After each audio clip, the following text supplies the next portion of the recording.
You have now entered the Stormcast. Cruising speeds are set. The destination has been met.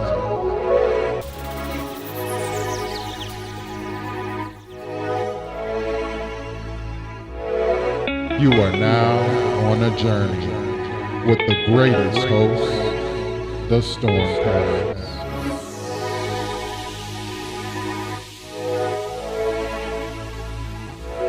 Action Jack.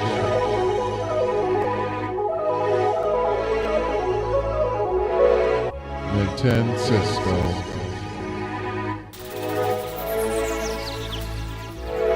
Geronimo.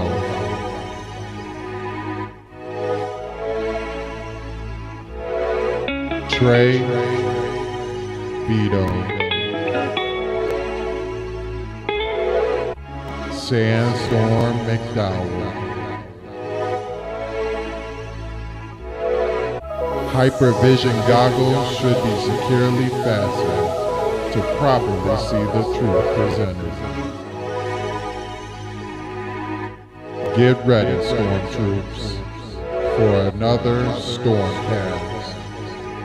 Grab your snacks, grab your drink. Don't blink, or you'll miss the Stormcast.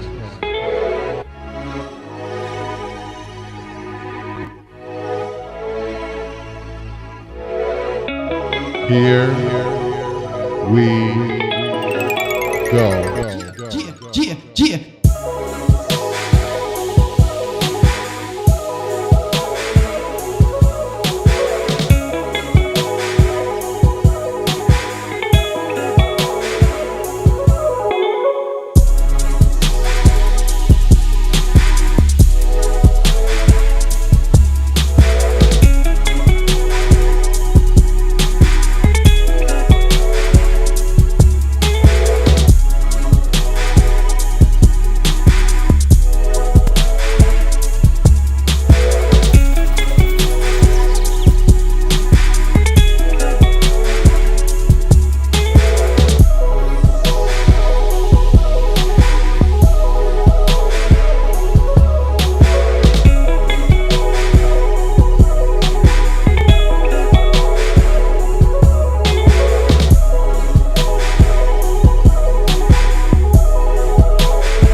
What is going on, ladies and gentlemen? We are here for another Stormcast. I got the co-host, both of them, in the building.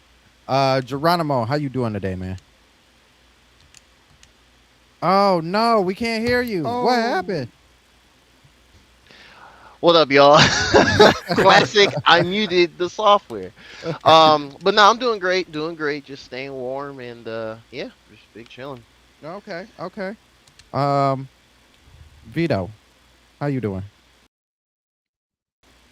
I'm straight. Can't complain. I totally went about this backwards because I couldn't even see my notes. I didn't even start with the opening hook, which is if you had to eliminate one genre, what would it be? Um, with that being said, we'll just hop right into the prayer before we jump into that question. Father God, thank you for allowing us this time together. Thank you for the safe space, Lord.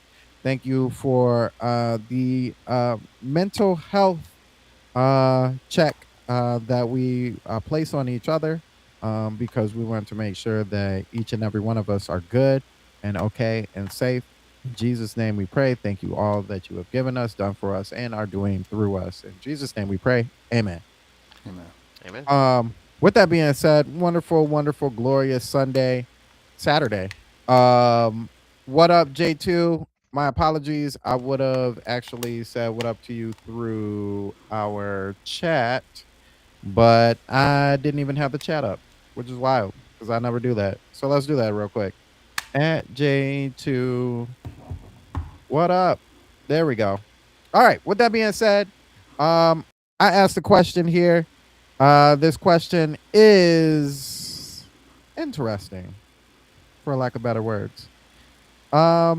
If you had to pick, and I will put this in the chat for all to see, if you had to eliminate one video game genre, what would it be? Let's start off with my man Geronimo. A genre I would get rid of. Man. A genre?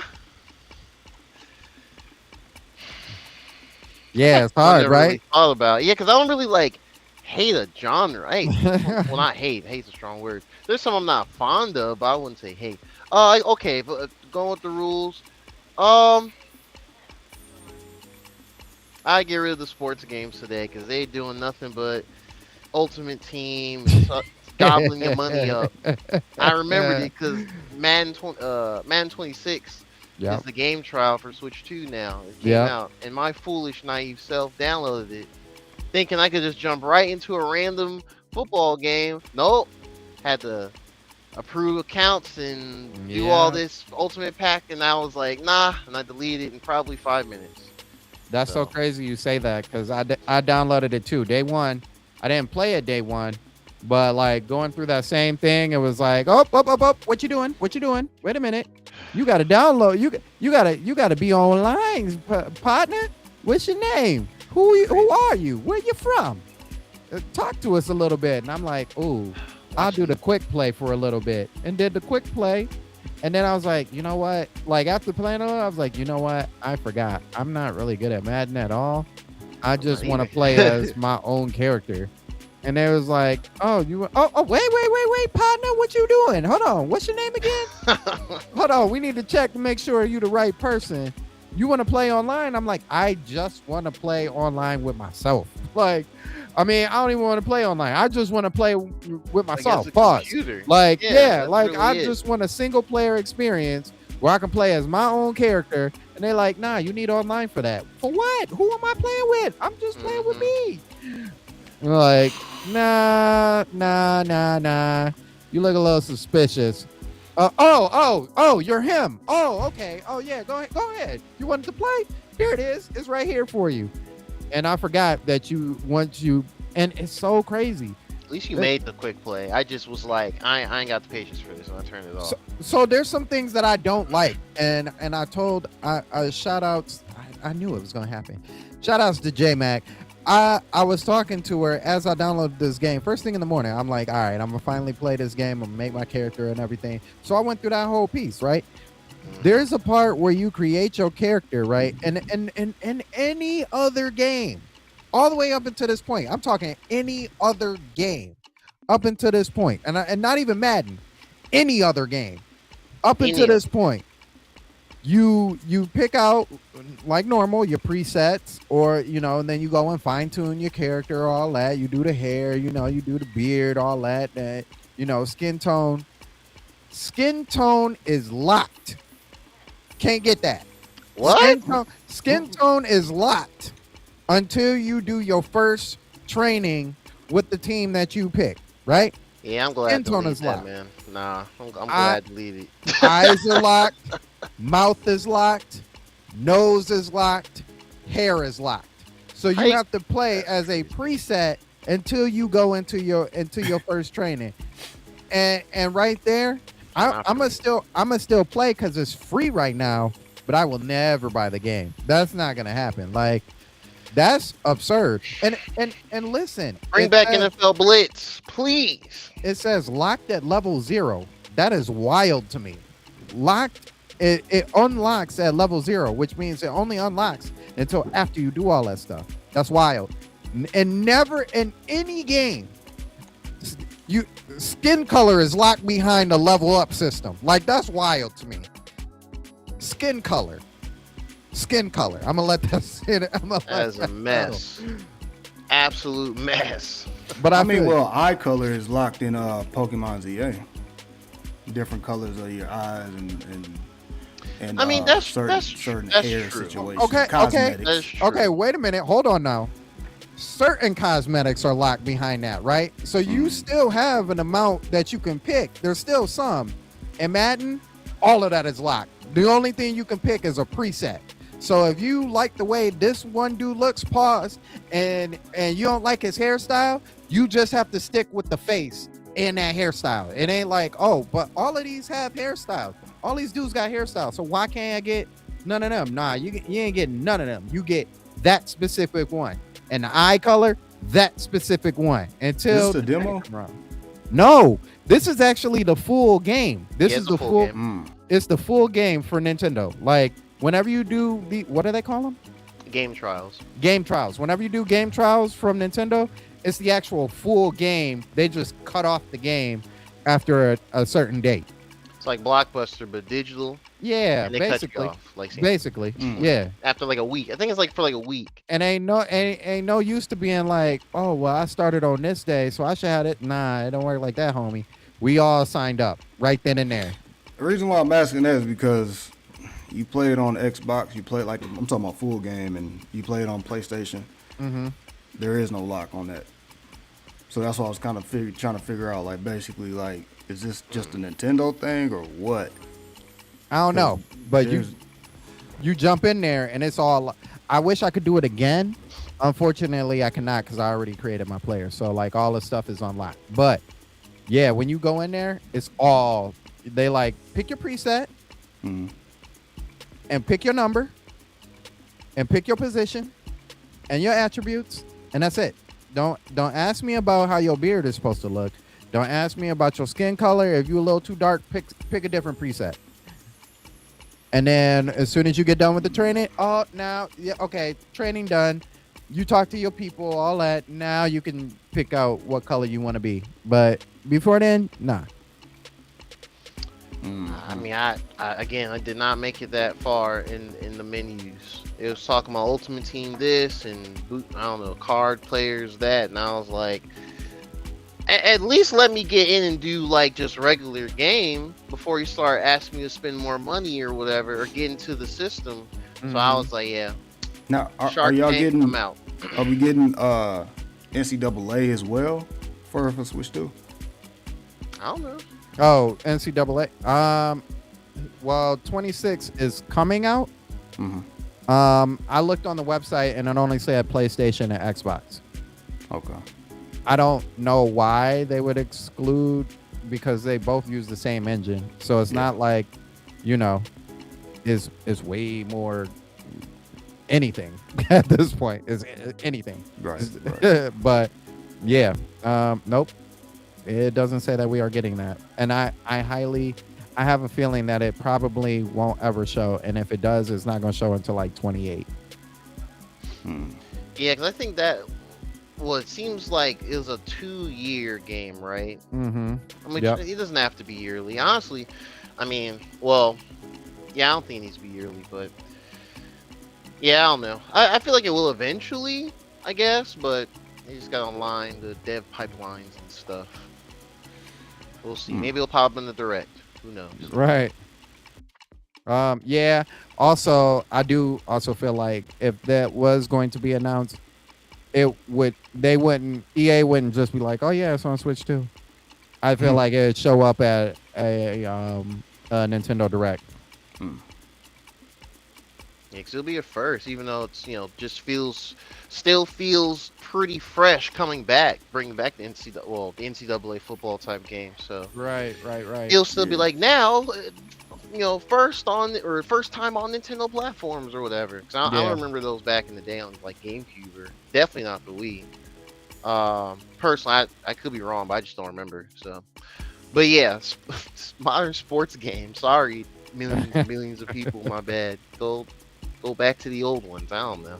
Oh wow, he said go back to the old ones. Yeah, I mean, look, when EA used to make basketball games. Yeah, that's true. That's true. Yeah, Back when live was the way to play. Okay. got some answers in the chat now. Yeah. What up, Squared?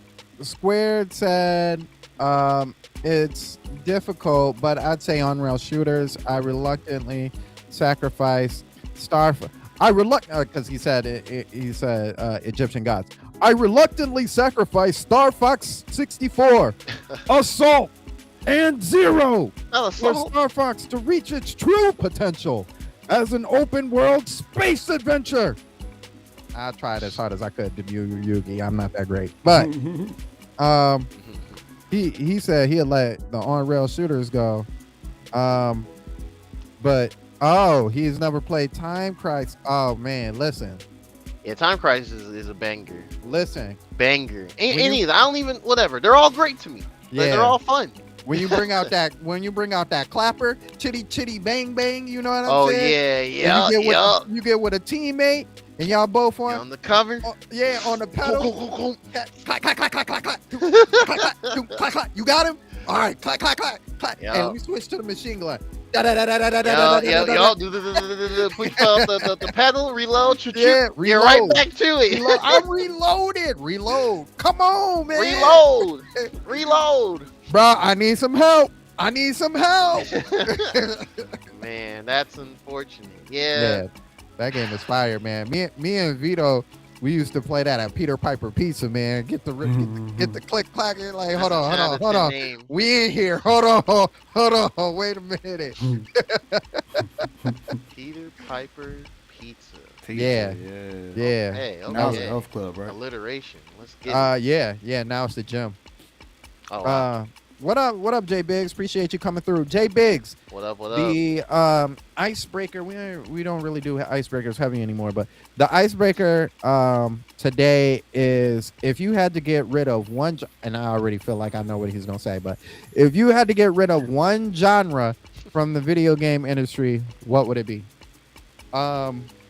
Whatever Kirby is now. I kind of have a feeling for Vito, but I don't know. It might be a tough one. I can't always guess my cousin's thoughts and ideas. But Vito, if you had to get one Turn-based. genre, really, I was gonna say It's safe. it's either got to be turn-based or it's got to be first-person shooters. I was like, it's got to be one of them two. But I was leaning more towards first-person shooters. But I'm like, The reason why I can kind of still mess around with first-person shooters is because games like GoldenEye back in the day, that you know what I'm saying, that was my first-person shooter. The only one I was probably played besides Turok. You know what I'm saying, I'll start leaning away from it. Far Cry is one of my favorite franchises, so I mean I can't necessarily say first person shooter, but when it comes down to like turn-based RPGs or something like that, I totally get irritated with that. I'm like, what's the point? Why are we here? Like, why are we still doing that? Like, it's weird. Pokemon turn-based, that's acceptable. I was gonna say that I can deal with it, but that's the biggest exception, right? Yeah, like, but the other joints, and Expedition. If anything's like Expeditions and stuff like that, I can deal with it. But if it's regular turn, I can't stand it. No, I don't get it. I don't get it. Because your character be standing there cool, they be like, you allowing them to get hit. Like, all about the strategy. You gotta set up. It's all prep time. Batman type deal. You gotta just prep. You gotta get your team, your skills. Yeah. If you're not good at that, you can have just a bunch of items to use for turns or whatever and heal up constantly. Mm-hmm. Yeah, I mean, and I like turn-based. There's different bases or different types of turn-based. Like, right. Another one that I actually kind of fell in love with, or not even fell in love with, but Midnight Suns. That turn-based, it irritated me, but it didn't. They had interesting ways to kind of keep me, you know what I'm saying, kind of going with that, because that's a turn-based card game. So you know what I'm saying. It had its moments where I'm just like, oh my God, I gotta sit here and let you hit me, and I can't move. Like, dude, see all that space and opportunity? Move, go that way, way. But yeah, nah, I can't stand turn-based like that. That, like simulation games and stuff like that, like Sims and all that stuff. Yeah, like Sims, simulating I don't life. get it. Like, yeah, I don't get it. It just never, like, I'll load it up, begin to play it, and don't understand what's going down. Like, I feel that. I'm like, I don't get it. I think it's harder for us. I have a theory about people who play Sims games, like specifically The Sims.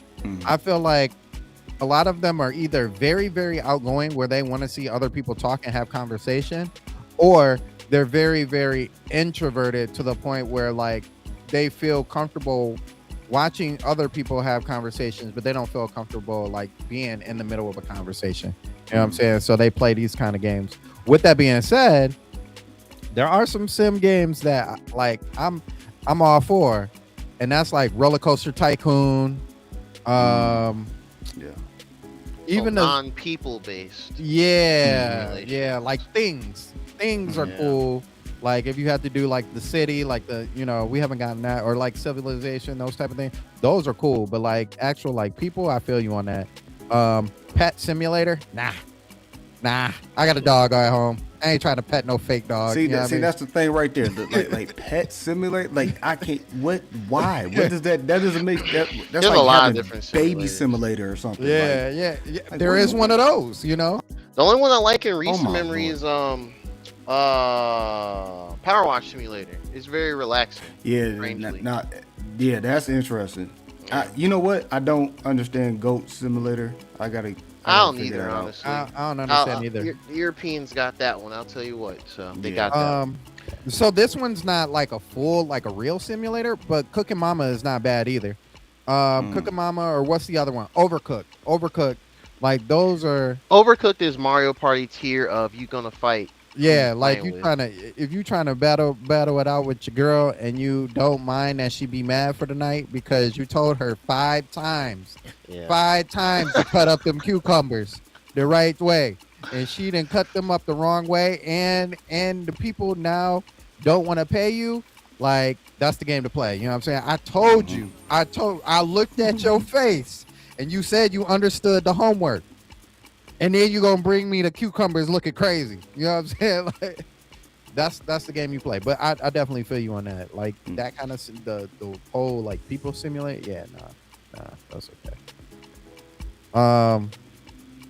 Jay Big said, and I think we all knew this because he always talks about how much he hates Pokemon. But he said no. That's what he said. He said cozy or JRPGs. Cozy's not a genre. JRPG, yeah, JRPGs are, and I think, well, he went a little further down, and this is a genre, farming sims, Oh, Farming sim. Ooh. yeah, Stardew Valley, and of yeah, course the OG.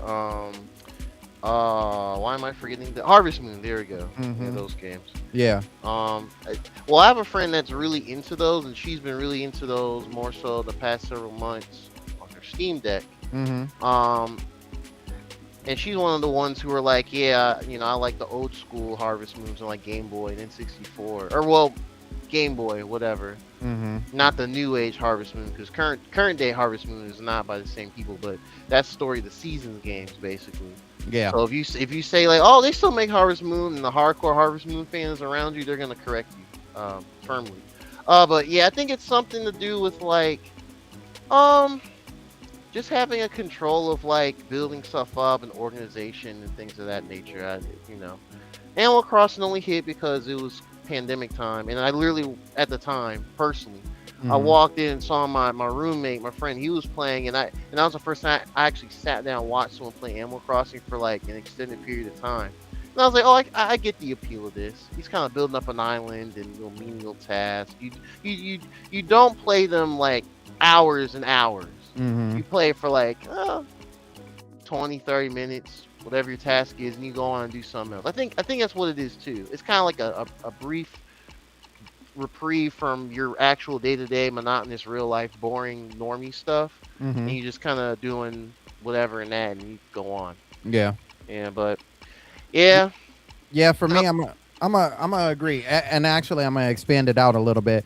I am not a fan of farming simulators, and it's funny because there's like some games where I do play as play farming simulators, but they're so masked so well that you don't really think about it.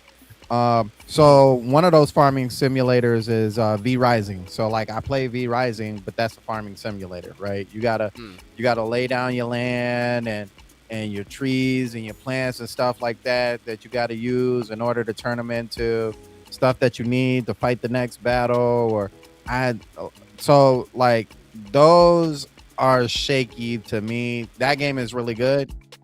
I love that game. It's a really good game, but Yeah, like it's dope, especially like when you get farther up in rank and you yeah, start getting certain abilities and all this other stuff, and you you have start stuff realizing some stuff. yeah, you have stuff interesting. doing stuff for you, like you know what Yeah, I'm saying, like things working for you, get ghouls and all that other stuff like that.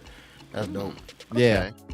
but like That's dope. and on the So some are farming sim or yeah, Um, but it's a farming action sim. It's Palworld like has like a bunch of different stuff in it. It's like third-person action shooter. yeah, And then it yeah. has like survival stuff, like that PC game, Rust, Hmm. whatever. So Stuff like like that. so like farming sims. So I haven't played Power, so I can't say exactly. But farming sims, like the farming, you have to farm in order to move forward. So like Yeah, to the get V resources. Rising, like Vito, like in yeah, order to progress forward, you have to do those things, yeah. like or you're not gonna get stronger, and you're not gonna beat the next person, right? So it's kind of like it's so if it's like that, then yeah, it's a farming sim. They just masked it as Master there's something else. yeah. Yeah. So I guess there was a farming sim that I was playing when when I had my Xbox the little pad, the Game Pass stuff. Hmm. It was called Overthrown, I believe. Okay. And like you Never heard play as this, like I guess a queen, king, whatever you is or whatever, and you have to like build a kingdom.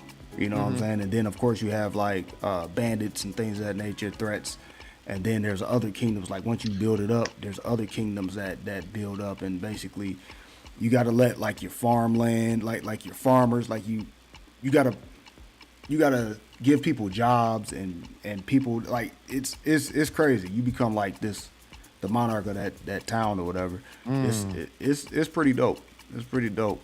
I had fun doing that. I actually put it on like no contest mode or something like that, where the bandits don't come attack you and stuff, and the wild animals don't come attack you. But then I turned it on once I built up my stuff and it got real. Like, I Oh, mean, oh. it got super real, man. I had my defense and stuff like that, but they were getting shut down. And then like they'll tell you like on the map, like, hey, over on your west wing, your military camp is just falling and da da da. So you got to run over there, and they give you a power where you're like super fast, and you can like run over, like sprint over there, like run over water, all that stuff. Like it's fun. It's fun to play. Okay. Okay. And I guess it's called overthrown because you can actually take things and throw them yourself. Like, you know what I'm saying? Okay. Okay. Okay. All right. So with that being said, if you guys have any other genres that you would eliminate from the gaming industry, please go ahead and put it in the comment section below. Both, I think we're live on Twitter, Twitch, YouTube, and Instagram, so we can read all of those. And leave your comments below so we can shout those out. Now, with that being said, a change of pace real quick here. Let me stop this real quick because we definitely want to catch this. I will also put this in our chat. But we here on the Stormcast are very particular about making sure that our subscribers, our stormtroops, everybody who's listening and in the comment section are good. So we just want to take a little time out and ask you, as I put it in the chat, how is your mental health this week? We'll start off with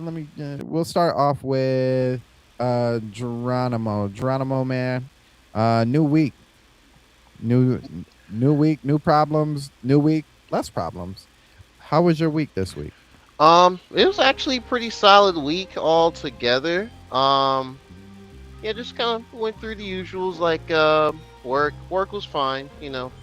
Child for the 3-day weekend that's happening this weekend, so I'm very happy about that. In between that time, just been, you know, eating a bit healthier, working out more, and, you know, help my energy levels throughout the day, so that's good as well. I did a couple of like morning jogs and whatnot, jog/walk, building my stamina back up for running. I feel that. More than walking, so it's a process. I'm not trying to rush it. It's a process. YouTube wise, things are good. I actually got some in today, so I'll be working on that tonight after the show. Probably go up tomorrow and Monday, depending. I know one thing will go up tomorrow for sure. But yeah, no. Oh, and of course gaming. I've been playing more Borderlands 4. I was a little annoyed Well, actually, I didn't mention it last week because I just was thinking about it like that. But I actually was in a soft lock situation in Borderlands 4. But I was able to get around it with a friend of mine who played ahead of me. So I just popped in his game, did the progress in his, and then when I got back to mine, it was good. So that worked around it. But it's been fun. About to wrap up a couple other stuff this weekend and be ready for FF7 Remake next week. And but yeah, overall, you know, I'm feeling good though. Mentally, I'm feeling pretty good. Feeling focused. Feeling, you know, don't have brain fog or anything like that. Can't complain. Okay. Real quickly here. Oh no. Oh God.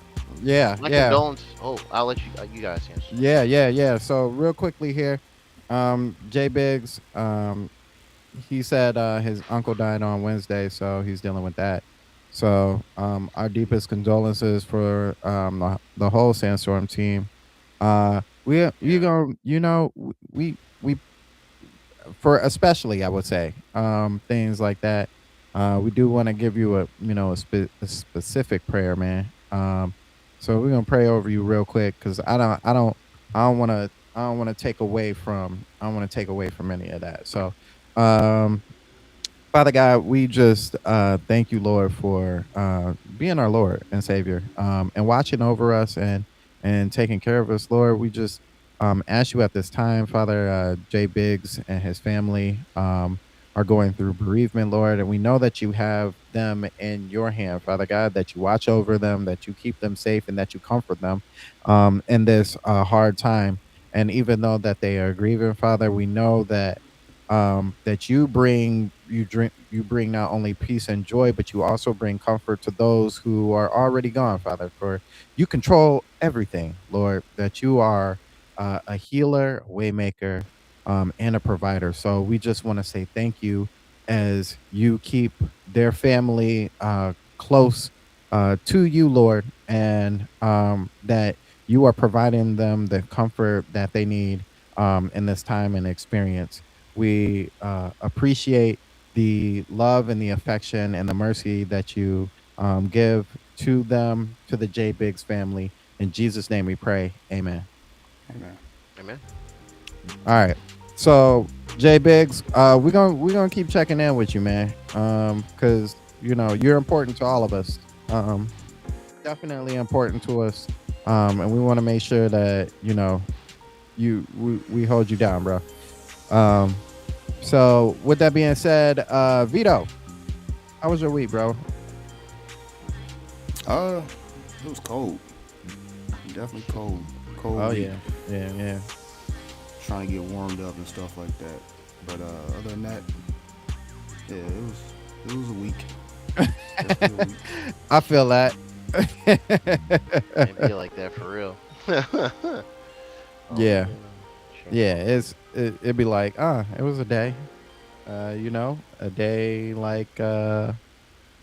like any other when it's cold. And it was a day. Yep. Yeah. Yeah. Okay. So for me, mental check-in, it was a better week. It was a very interesting week. I started off my week.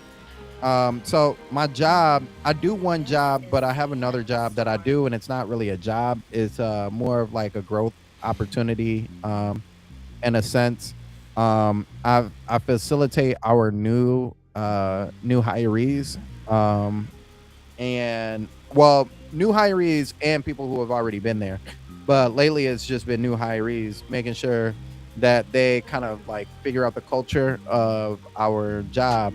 So I did that on Monday, which was phenomenal. I'm glad I had the opportunity to step away from like work and do those kind of things. My son played basketball on Tuesday. He got to see one of his best friends. Sometimes it's hard for me personally because his best friend is actually used to be like one of my closer friends growing up. Like he lived around the corner, and just like decisions that he has made haven't been the best, to the point where they don't see each other. Like him and his son don't see each other, which is unfortunate. But so I still kind of nurture that, and so to watch them play basketball with each other, and they've known each other since kindergarten, so 5, and they're both 15 now. It was just a awesome thing to see. And then this weekend kind of started off like my free weekend. It's the first time that I don't have kids for a weekend, like either one of my kids, which usually I have one or the other or both. And this is like the one time. It happens maybe like once every 3 months or something like that. So I just got time with J-Mac, which has been great. It's been exciting. We got to do some cake testing for the wedding. I got to do some suit testing, some suit checking out. So I'm, we still working on all that kind of stuff. But yeah, it's been a really good week. I finally got my final member on my groom's team, holding it down, locked down. The team is locked down. So yeah, it's been a really good week. Squared said, I'm doing better this week than last week. Less inclement weather, played more games this week besides the usual live services. More Xenoblade Chronicles. Bro, I swear I have to find my Xenoblade Chronicles X. It's starting to make me mad now. Like, I need to find that game. Oh, because it's probably been between the changes, right? Yeah, like I I don't know where that game is. It's somewhere in this. It better be somewhere in this Probably in a house. box It somewhere. better be somewhere in this house. Yeah, I'm telling hopefully. you. But Hopefully. yeah, it's. I definitely want to grab that game. But I'm glad you're having a better week this week. And that you really got to like hunker down and play some games, man. I feel like next week is the week of Final Fantasy, right? Yeah. Next I just pre-ordered. Thursday,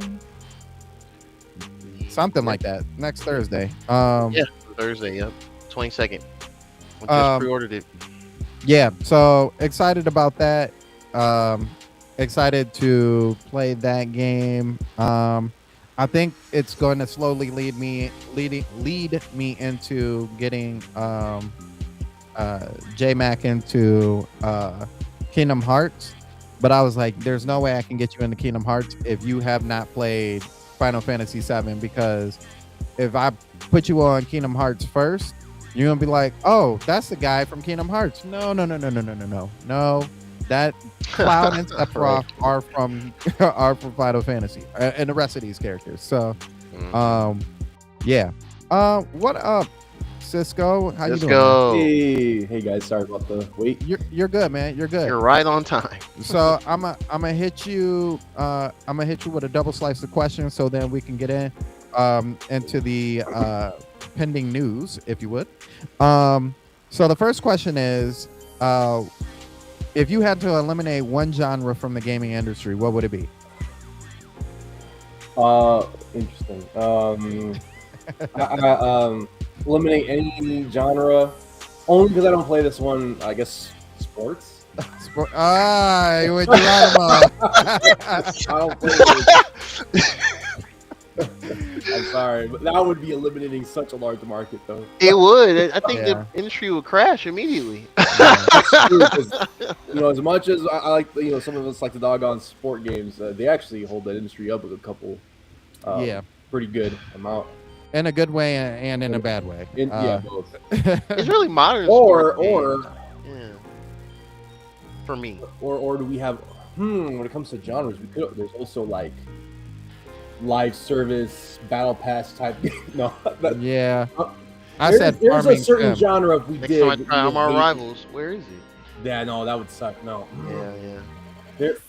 I might even say battle. What is those? Arena. Oh, Battle Royale. Battle Royale. Oh, Battle Royale. Yeah. I'm done with those. There's been some good Battle Royale games. Fortnite's fine. It's just whatever. Mm-hmm. Like Rumbleverse and stuff was cool, but I don't know. Yeah. Apex Legends is fun for like a week. It was cool. Yeah, it was cool. Yeah, I played for like a couple weeks on Switch 2. It was like, the good old days. I uninstalled it. Okay. Got my videos out. That's it.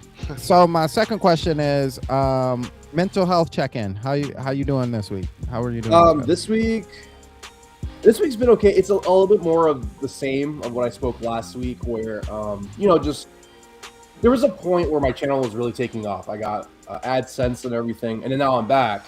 I've been uploading here and there throughout the years, but now I'm like really back, trying to be dedicated to it. And the growth has been, if we look at it positively, the growth has been great. But I'm so hard on myself all the time, and I always hold such a high standard that I look at it always negative. And so this past week is just more again of like me being like, oh man, the channel's, these videos are not popping up. What's going on? I used to get like thousands of views. Now I'm only getting like maybe less than 100 or a couple hundred. Yeah. I'm being greedy, and I've been talking to a lot of friends, and they're like, hey, don't forget, you've only really been consistently uploading for a month. You need more time, bro, more videos. But it's just like, they always say don't compare yourself to others. I compare myself all the time. Like, I'll find channels that are like, oh, I started a year ago or 2 years ago, and I already have 10,000 subscribers. I'm like, what am I doing wrong? What am I doing? It's hard, especially when I look at my channel. I'm like, okay, wait, hold on. I got the thumbnails down, I got the titles down, I got the video. The average video duration viewed is like pretty high, so people are watching them. Like, what more do I gotta do? Yeah, I gotta put like AI Mario on my thumbnail and just like Trash Talk Nintendo. That seems to be what's in right now. Yeah. But the dark YouTube mind made me think of that one. I was like, oh, maybe I should do a negative video, but then that would betray everyone else that's subscribed. And that's what I'm getting at, Geronimo. Is I'm starting this week. The negativity is starting to eat away at me. Like I'm starting to want to make videos about it and join that aspect of community. Not necessarily negative towards Nintendo, but negative all around. Just being like, these haters are talking this and blah, blah, blah. I want to. It's like sucking me in, and it's not just even like YouTube and Nintendo. It's also just the state of the world right now, the state of our country. Yeah. It's like, man, I my origins. I'm Mexican, Puerto Rican. We're right now we kind of have a little bit of a target, but it's not even that. It's the whole. There's stuff going all around, and you go on social media, you're swiping. It's just bad news after bad news, and it eats away. I had to really brainstorm yesterday. I took a break from YouTube like a few days. I'm like, you know what? Let me just put on a movie. Let me make myself a little meal. Let me sit down, relax, and let's forget about this whole thing. Just to my brain can reset, because I've been having a really bad lack of sleep because I go to sleep. I try to sleep, and my brain's trying to come up with all these ideas, and I can't sleep. So all in all, I realized, I got to stay true to myself. I got to don't join all this negative stuff. Be that light that shines through all that, and I'm like, I started my channel because I want to be I'm passionate about things, about like Nintendo and like the games I play, and like that's where my personality has to go. That's where my stuff has to go. So I have a better head on my shoulders today, but the rest of the week was kind of rough, but I feel better now. So. That's good. That's good. I'm glad you're doing a lot better, and yeah, the world is crazy. Fortunately, you live in Illinois. Yeah, I live in Michigan. So we are both not too far away from craziness, but far enough that we don't have to deal with it, right? So yeah, so things have been nice, somewhat calm here where I live, but we were the hot spot for a moment, like September. Oh man. Oh man, that was like things going on in my backyard. That was rough. But where I was not going was there. I was not going there. Yeah, it was pretty rough over here. My neighborhood was the hot spot. It was bad. Oh man. Yeah, so but everything's all good now. Well, not all good, but things have gotten slightly better. J Big said, put in some AI slop. Your channel will pop. I know how to use AI, but man, I don't like the look of it. Yeah, I don't like the look of it. They make me laugh though. When I see some goofy AI stuff, and they make me laugh because the audacity some people have. Yeah, making Mario cry or Link screaming or what other characters are they making? Mostly Mario. I always see Mario. Oh, they do an AI of like the workers at Nintendo and just like make them look goofy. Mario's like a hammer, like work. They're so crazy. The Mario crying gets me every time, or screaming. Like sometimes they'll have Mario like being mad. He's got that realistic teeth. I'm like, those are hilarious, but it's making me mad that people are clicking on them. Yeah, those are weird to me. It's like those. It's not even just like the video game character AI version. It's like some creators will they'll do rule of thirds. They'll have their face and part and have one or two of the subjects, this and the other. But then I've noticed sometimes they'll do like an AI version themselves, and it's always like a little off. Like the AI tries to make them look like them, but there's always one or two things off, and it's just like, yeah, the real part of my brain is like, I know that's not you. It's trying. Right. It's weird, and I don't click the video, but I'm probably the minority at this point, so I don't know. Well, people always talk about don't use AI. We can't support AI. Or like they talk about like the bigger creators get a lot of heat, like especially a lot of the big Nintendo YouTubers, they get a lot of heat about like maybe being clickbaity or just trying to get a video out with not really giving much information. They kind of just trying to get a video out for the week. And I'm like, what will be great is if there's a bunch of other smaller creators that are very genuine and authentic, but we don't click on those. We're gonna click on the AI slop or AI slop as people call it. So it's like you hate AI, but you click on it, and then the people who don't use AI, you don't click on that. So it's like people are being drawn to hypocritical, like cheap stuff, the cheap tactics grow on YouTube because the ones who are trying to be authentic are not growing. So and it's how YouTube does the algorithm too. Because Like the Metroid Prime 4 one, I pretty much look at over the few days outside of just not even so much views. I really look at the audience tab, like where like because you like when you look at the video, right? And, well, at least for me, most of my videos it takes like a day or a day or two to start, or a day and a half to kind of YouTube. You'll see like a sudden upswing, like just way more impressions, and it's like okay, now I see that, and then I kind of compare, the click through rate and all that mumbo jumbo, and it's like that one's doing, decently well, better than my last few videos. Those are just whatever. The holiday season, I guess, is just lower in general, but like, yeah, it's weird. I just kind of I kind of focus on making my stuff more so SEO friendly. And so I'll just search it on Google or whatever search engine, and see if it pops up down there, and it does. Some of my little how-to ones do, which I'm glad for. But yeah, it's kind of just for me, it's a combination of just kind of just staying focused and still enjoying the process of making videos.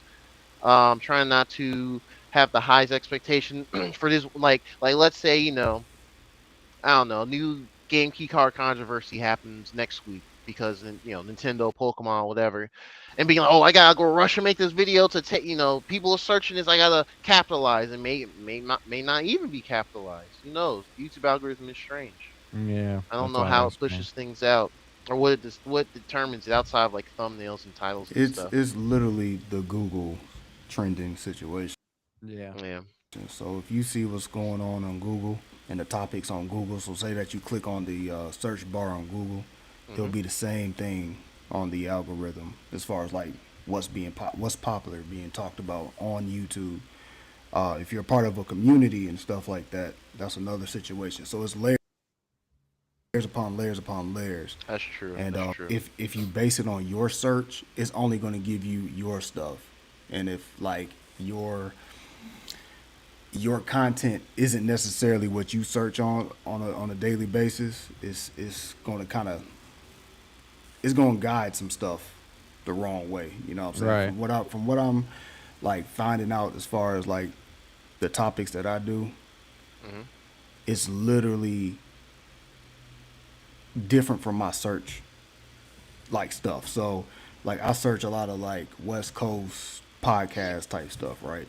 A lot of my stuff is West Coast based, this and the third, but what's popular in hip hop right now is what's going down in Memphis and what's going on with NBA YoungBoy and the younger crowd. You know what I'm saying? Like, and I thought somebody would be talking about the ASAP Rocky stuff, but they're not even talking about ASAP Rocky. They're talking about YoungBoy and NLE Chopper and stuff like that. So it's basically just going to Google, clicking on the search bar and see what's trending without actually typing in anything. It'll show you a list of things that are trending and stuff like that. So that's right. Yeah.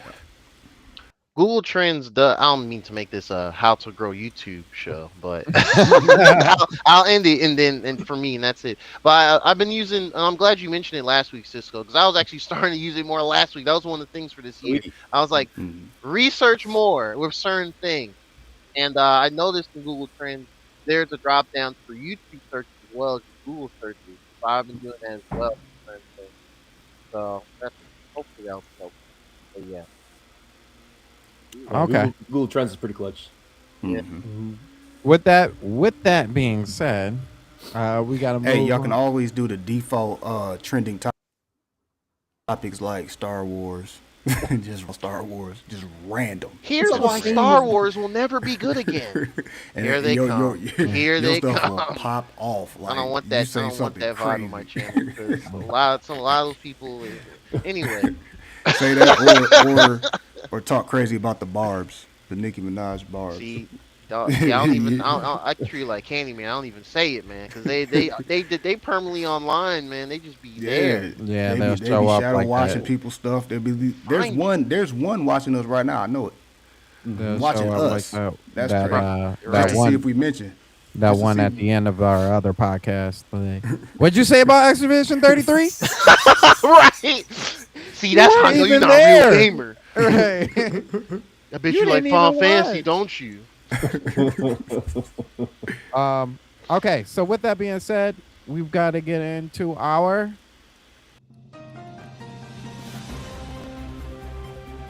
news by SNN. Brought to you by Jumpman. How high can you jump without the Mario pumps? Oh, I thought we were talking about Michael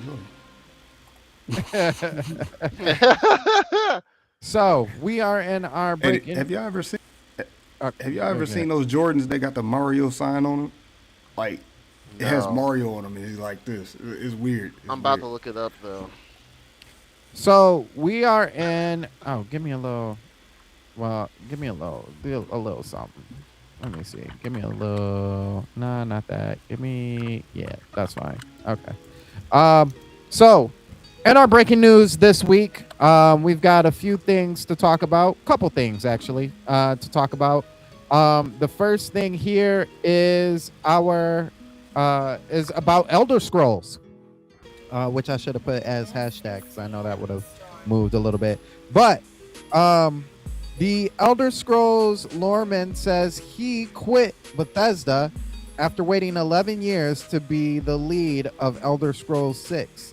Kurt Coleman was with Bethesda for 20 years, it looks like. And so I'm gonna read you exactly what he said about this. It was an interview that he had. He said, of course, after Fallout 4, we didn't go to the Elder Scrolls 6. We made Fallout 76. And then even after then, we didn't make the Elder Scrolls 6. We made Starfield, which became this extremely long project compared to the other ones. So from my point of view, I've been waiting like 11 years to lead on the Elder Scrolls 6. I was obviously one of the old timers there and had a lot of experience. Bruce and I had been the co-leads on Skyrim.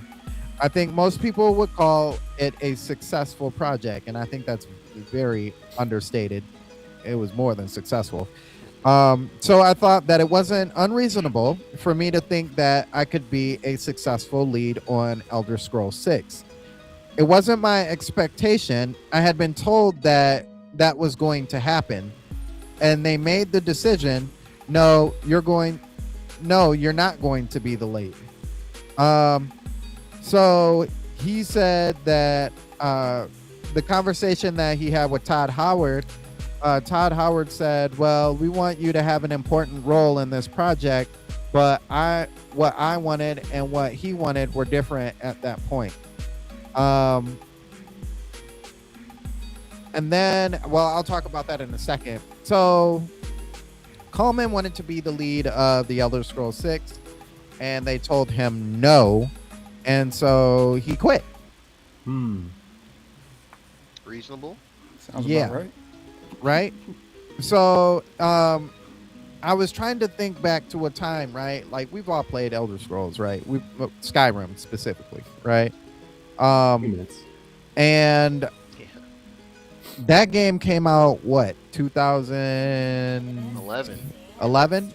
Yep. And during the time was playing it, and I was like, "You play Skyrim?" But yeah, during that time, right? Bethesda. I feel like Bethesda owned themselves. It was just Bethesda, right? Yeah. So it was just Bethesda, and then they got bought out by ZeniMax. And ZeniMax owned them, and then ZeniMax got bought out by Microsoft, right? So, do you feel like it was a call from Todd Howard, or do you feel like this was an upper management call? Now, mind you, Skyrim, probably one of the most well-known games by name out there, maybe like in top 10, top 15 games, right? So how do you feel? Do you think this was a Todd Howard call, Cisco, or you think this was a little bit higher than him? I feel like that's a hard one. I feel like I always blame upper management. I feel like studio interference from upper management is always a thing. Mm-hmm. So I feel like in the end they have to be the ones that did it. But I'm not too knowledgeable on like this topic with Skyrim, so I'm not too. Oh yeah, no, it's fair because we're gonna get into a part B with this. But okay, cool. Yeah. But I always blame I feel like anytime something goes wrong, it's upper management. So yeah. I think it's weird too because like Skyrim specifically, right? It was wildly successful, right? We still getting Skyrims today, and patches and updates. They just did an update for Switch 2, specifically. So kind of weird, and he was co-lead producer for that. So kind of weird that they kind of moved him out of the way of that. I'm kind of curious though, because he doesn't say who the lead producer is for that game. I wonder if it's the other guy. If the other guy is still there, like, we decided that we're gonna go with him, and he was like, nah, it should be me. Then perspectives are a little bit different, right? Mm-hmm. Yeah. But with that being said, Geronimo, what do you think, man? On the same page with Cisco, like it's gotta be upper management making them bad calls, because like clearly the dude was integral to the entire. Well, he was one of the main key factors of just the execution of Skyrim itself. So it's like to kind of do, I guess, the from how he's framing it with his departure and what he talked about Todd Howard. It's not like Todd Howard gave him just like the gentleman, like, yeah, we'll definitely see to have you be a lead director and everything for the Elder Scrolls 6 essentially. Yeah.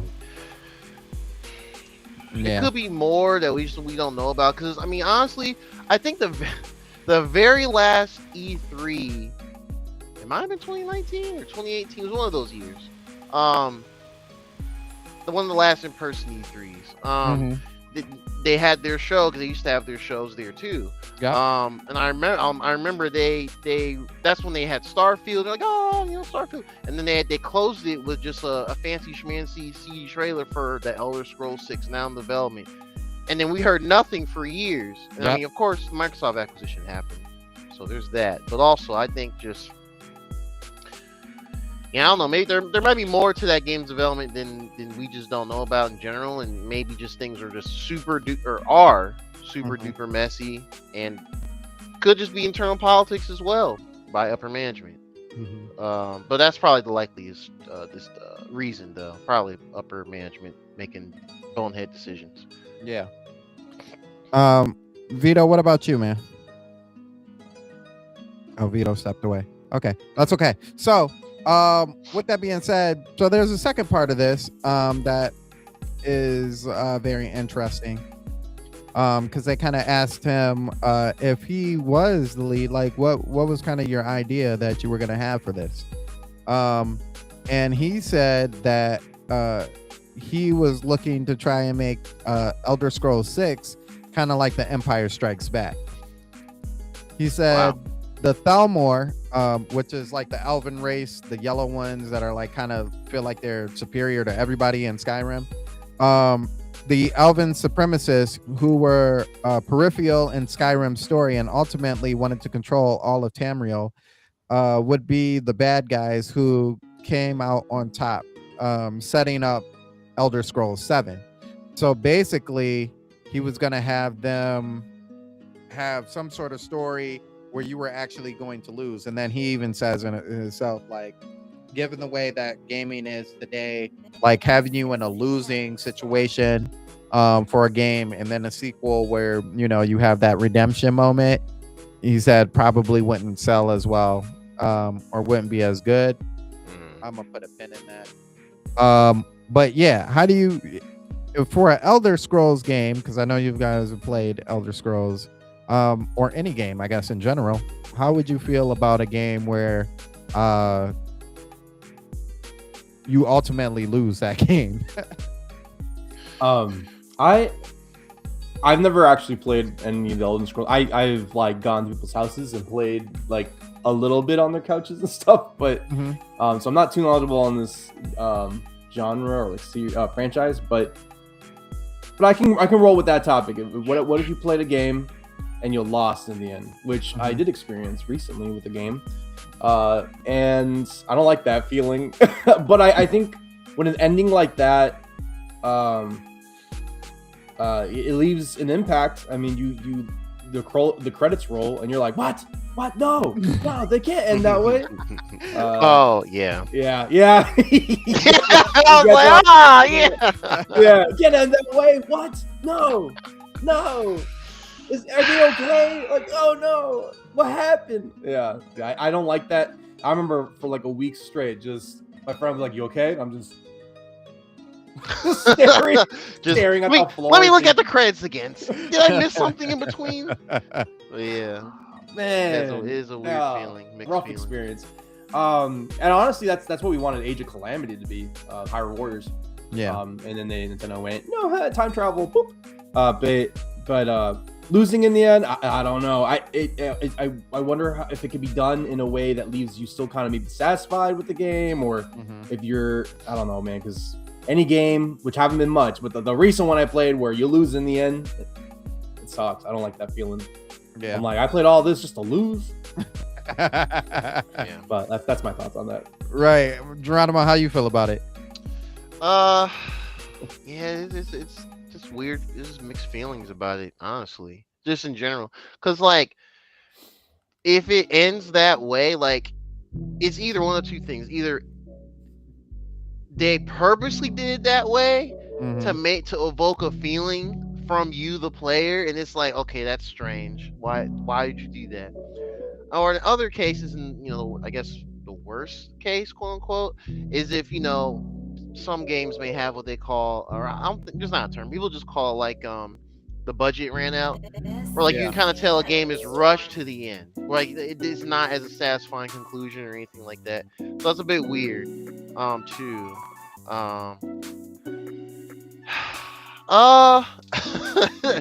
Another game, not the one Cisco's referencing. I know exactly what he's talking about. But another game I felt kind of similarly to that. It's been well over a decade now. Xenoblade X, and we had the definitive edition. The original Xenoblade X, it ends on a cliffhanger. And I kind of knew of a cliffhanger, but it wasn't like explicitly told to me. I saw that people were talking about, like, they would be, the ending, this is it. I hope they finish the ending on Switch, and it's like, okay, well, obviously something's not complete there. But when I got to it, I was like, oh, that's kind of crazy. And then I understood some of the memes that came with Xenoblade X. Like, there's something about this planet, and it's like, okay, I get it. That's a bit of a weird thing to end on.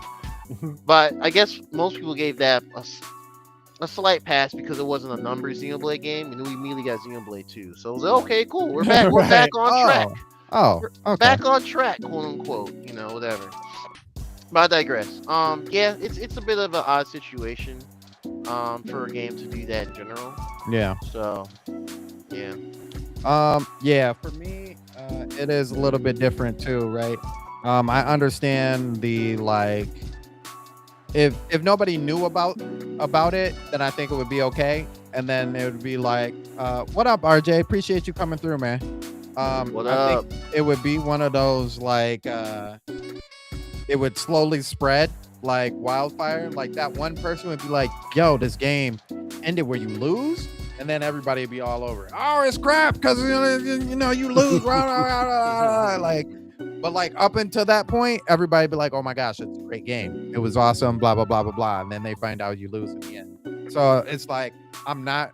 I think it would not do well in overall numbers. However, there are some ways that people have gotten away with it. And even like relatively recently, so to speak. So if you think about, I don't know if you guys played it, but Star Wars, Jedi Survivor. Oh no! It's next on my backlog. That's coming up. I have. It's next. Okay, cool. I have Fallen Order, but not Survivor. Okay. Wait, which one's the first one? I always forget. Fallen Order is the first one. Fallen Order. Okay. Okay, I did play this. Yes. Yeah, Jedi Fallen Order. Shout outs to a game that was way back when that I'm just gonna tell the end. But anyway, That's fine. it's like synonymous with Empire Strikes Back. Like you lose. Yeah. I mean, you lose to fight another day, but you lose. Like you don't win in that game. And then it goes into Jedi Survivor, which also, if I can remember correctly, you don't necessarily win because you live to fight another day once again. But those games were, highly praised in the way that they did them, right? So it was like a certain way that they did them. Now, you could also take advantage and do it in the way that Red Dead Redemption did it, where they did Red Dead Redemption, which was after all of the events, and then your character still dies only to get the redemption. You're like, okay, that's why that's why it's called Red Dead Redemption, right? But then you play Red Dead Redemption 2 knowing that your character has to die, like, because he doesn't show up in the original Red Dead, right? So it's like, this is a completely new character. He wasn't in Red Dead. Oh, so he has to die. So it's like one of those situations. But both of those games did really well, right? They sold really well. They presented themselves in a really well way. So it's not like it can't happen. It's not like you can't have a death or dying ending. But you just gotta attack it in a certain way, right? So this second news piece, I just want to throw out real quick. I don't know him by this level, but I did want to shout it out because I thought it was interesting. But Ryan Hurst is going to be Kratos for the up and coming God of War show. So that's an interesting one, right? Is the God of War show like animated, or is he actually playing Kratos? He's live action. It's live action. Doing like Fallout is doing. Which is interesting because I remember he's Thor, right? I saw that. In the He's who? third Thor movie, there in the early parts, there was like, was it Asgard? It was where Loki was acting as like the king of Asgard. He was acting like Odin.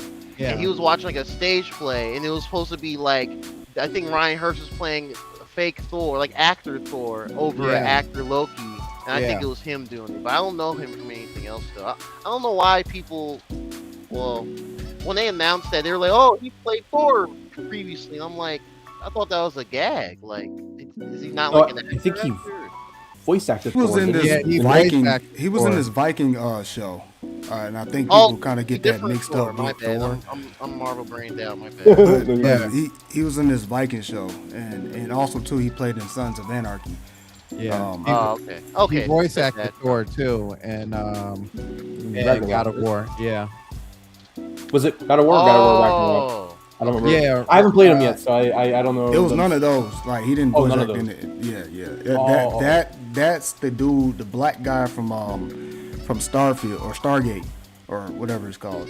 It's a show that used to come on Sci-Fi or whatever like that. He's the voice of old Kratos, like the older. No, not Kratos. Talking about Christopher Judge. Thor. You talking about Thor? Okay, yeah. He's the voice actor. We're all confused. My bad. He was the voice actor of Thor in there. Yeah, he was. He was. Oh, okay. Yeah, so it's interesting. He didn't leveled up, if you would, from Thor to Kratos, boy. I tell you. Hey, but it's the same. It's about the same person, pretty much. They both got that deep anger, deep. Thor in God of War Ragnarok. I'm dumb. I like his Thor in that game. That's funny, Square. He said those games teach the hard lesson, the easy way of learning how to lose before learning how to win. Yeah. Learning how to get people to buy the next sequel, because you gotta know how you win. Right. You gotta play the winning route. The question came up, Vito, of how do you feel about games where you ultimately lose? But I brought up two games that kind of do it in a very unique way. What do you mean? What do you mean by like I lose? Like your character does not. Well, you'll see. So one of the games where you like lose, for all intents and purposes, is Jedi Fallen Order. Right at the end, you fight Vader, you lose, you make it out barely alive, you make it to the next game. You made it to the next game. You made it to the next game. And then with Red Dead Redemption, the main character, obviously loses, and then you figure out the whole redemption piece. But when you play Red Dead Redemption 2, which is the prequel to Red Dead Redemption, you play as a character who doesn't show up in Red Dead Redemption, and you know that character is dead. Like, he died. So ultimately, your character doesn't make it to see another day. So, like, these are, like, both prime examples of the way, like, you can get around the, like, you lost, but, it's different. You live to fight another day. So how do you feel about games, or how would you feel about having games that ultimately you would lose? Well, first of all, if it's lose, because I obviously beat the game and stuff like that. But you talking about so you lost, you did. My character's dead, but I'm good. I beat the game. I don't know what happened after that. When it goes to the cutscenes, that is out of my control. So I'm like, nah. As far as you said, like the main character that you play as dying and stuff like that. I don't feel any type of way about that, actually. It's just part of the story, or you know what I'm saying? I think we've seen that a lot of times on, like you said Star Wars, Fallen Order or whatever like that. Yeah. I would have said Force Unleashed. You never win on both of those. Like, you die on both of them. I think the storyline in Battlefield 2, I want to say you ultimately lose or something like that, or something crazy. But like games like that is just just part of the storyline type thing. I don't look at it in any type of way. As long as I know for a fact, like at that final boss battle type thing, I whooped your tail, I'm good. Right. Don't if I'm winning, don't give me a cutscene early. Nah, yeah. I was kicking that butt. You know what I'm saying? Mm-hmm. And then got me looking like I'm losing. No, I was handling you 2 seconds ago. Because like ultimately, I mean, you think about it. We have like movies that do that. You know what I'm saying? Like Infinity War, like a mug. You know what I'm saying? Mm-hmm. Yeah, true. Thanos won. You know what I mean? So, and then they had to do some impossible, crazy time jumps to, you know what I'm saying, like try to win again. But ultimately, they still lost. Like, people don't even realize in game, they still lost because all the Avengers came out of nowhere. But ultimately, they lost, and that's why we have Doomsday. You know what I'm saying? Coming or whatever like that, because these dudes actually lost, but they thought they won. You know what I mean? So when it comes down to games like that, yeah. Right. Okay. Yeah, go ahead and get killed at the end. Right. There you go. Die slow. But I know one thing. I tore you up. You know what I'm saying? You didn't beat me. You beat my cutscene. You know what I'm saying? Yeah. You had to cheat. You had to go to the cutscene. Stuff like he was wearing me out. I had to go to. That is crazy. That's what Thanos did. He cutscened that because he was losing. He said cutscene. Right. That need to be in somebody's skit. Bring the cutscene. Cutscene that. Somebody give me the cutscene. And then you know what's funny is, it's like you take no damage. Say it's like one of those fighting games and stuff like that, and you took no damage. But then the cutscene come in and you, it's like blood and you sweating and your arm got broke. Like, what? That wasn't me. Happened in real life, bro. Okay. So in our last quick breaking news. Nintendo. And at first when I looked this up, I was like, what? That don't make no sense. It wasn't leaked. Nintendo put it out themselves. So how is that a leak? But Nintendo showed off the Lego Zelda Ocarina of Time. And the first thing I was thinking was, man, oh man, oh man, oh man. I cannot wait to play this game right here. Yeah. Excited. And then they killed me. They killed me softly. They killed me real softly. So this is the trailer for Lego Zelda Ocarina of Time.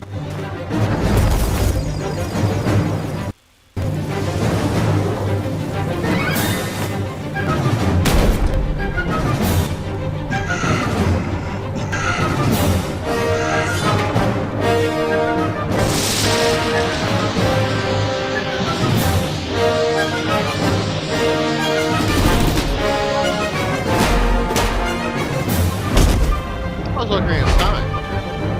Yes. Yeah.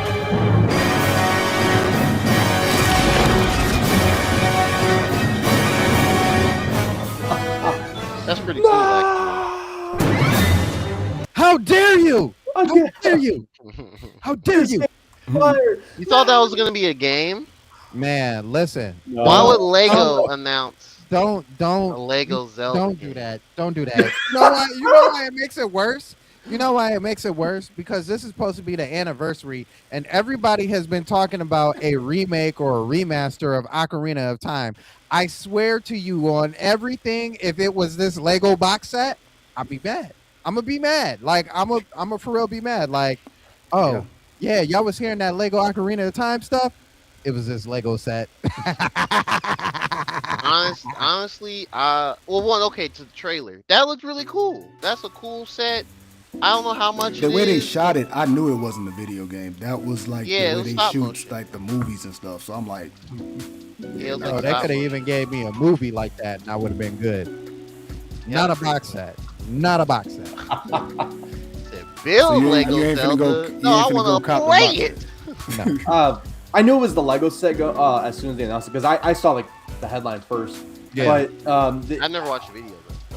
oh man, but seeing that made me think, oh, we What need, yo, that'd be cool. That'd We be can get a video. fire.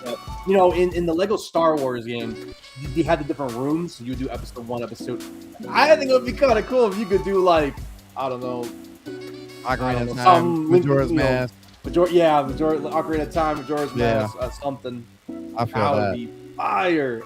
That So would be so I think, I don't know. Looking at that trailer, I would like to think that either there is some Lego Nintendo games on the way, or if there's not, that would maybe spark some interest in Nintendo being like, what if we did make it into a game? I mean, do we have first party Lego games on Nintendo? Or like exclusive Lego games on Nintendo? That's a good question. That's always the problem. it's all Making- third parties. Yeah. I Only think- problem All with like the labs like Nintendo this. properties. Yeah. No, they've just been doing sets. Yeah. You know who got one though? PlayStation. That's yeah, right. Horizon.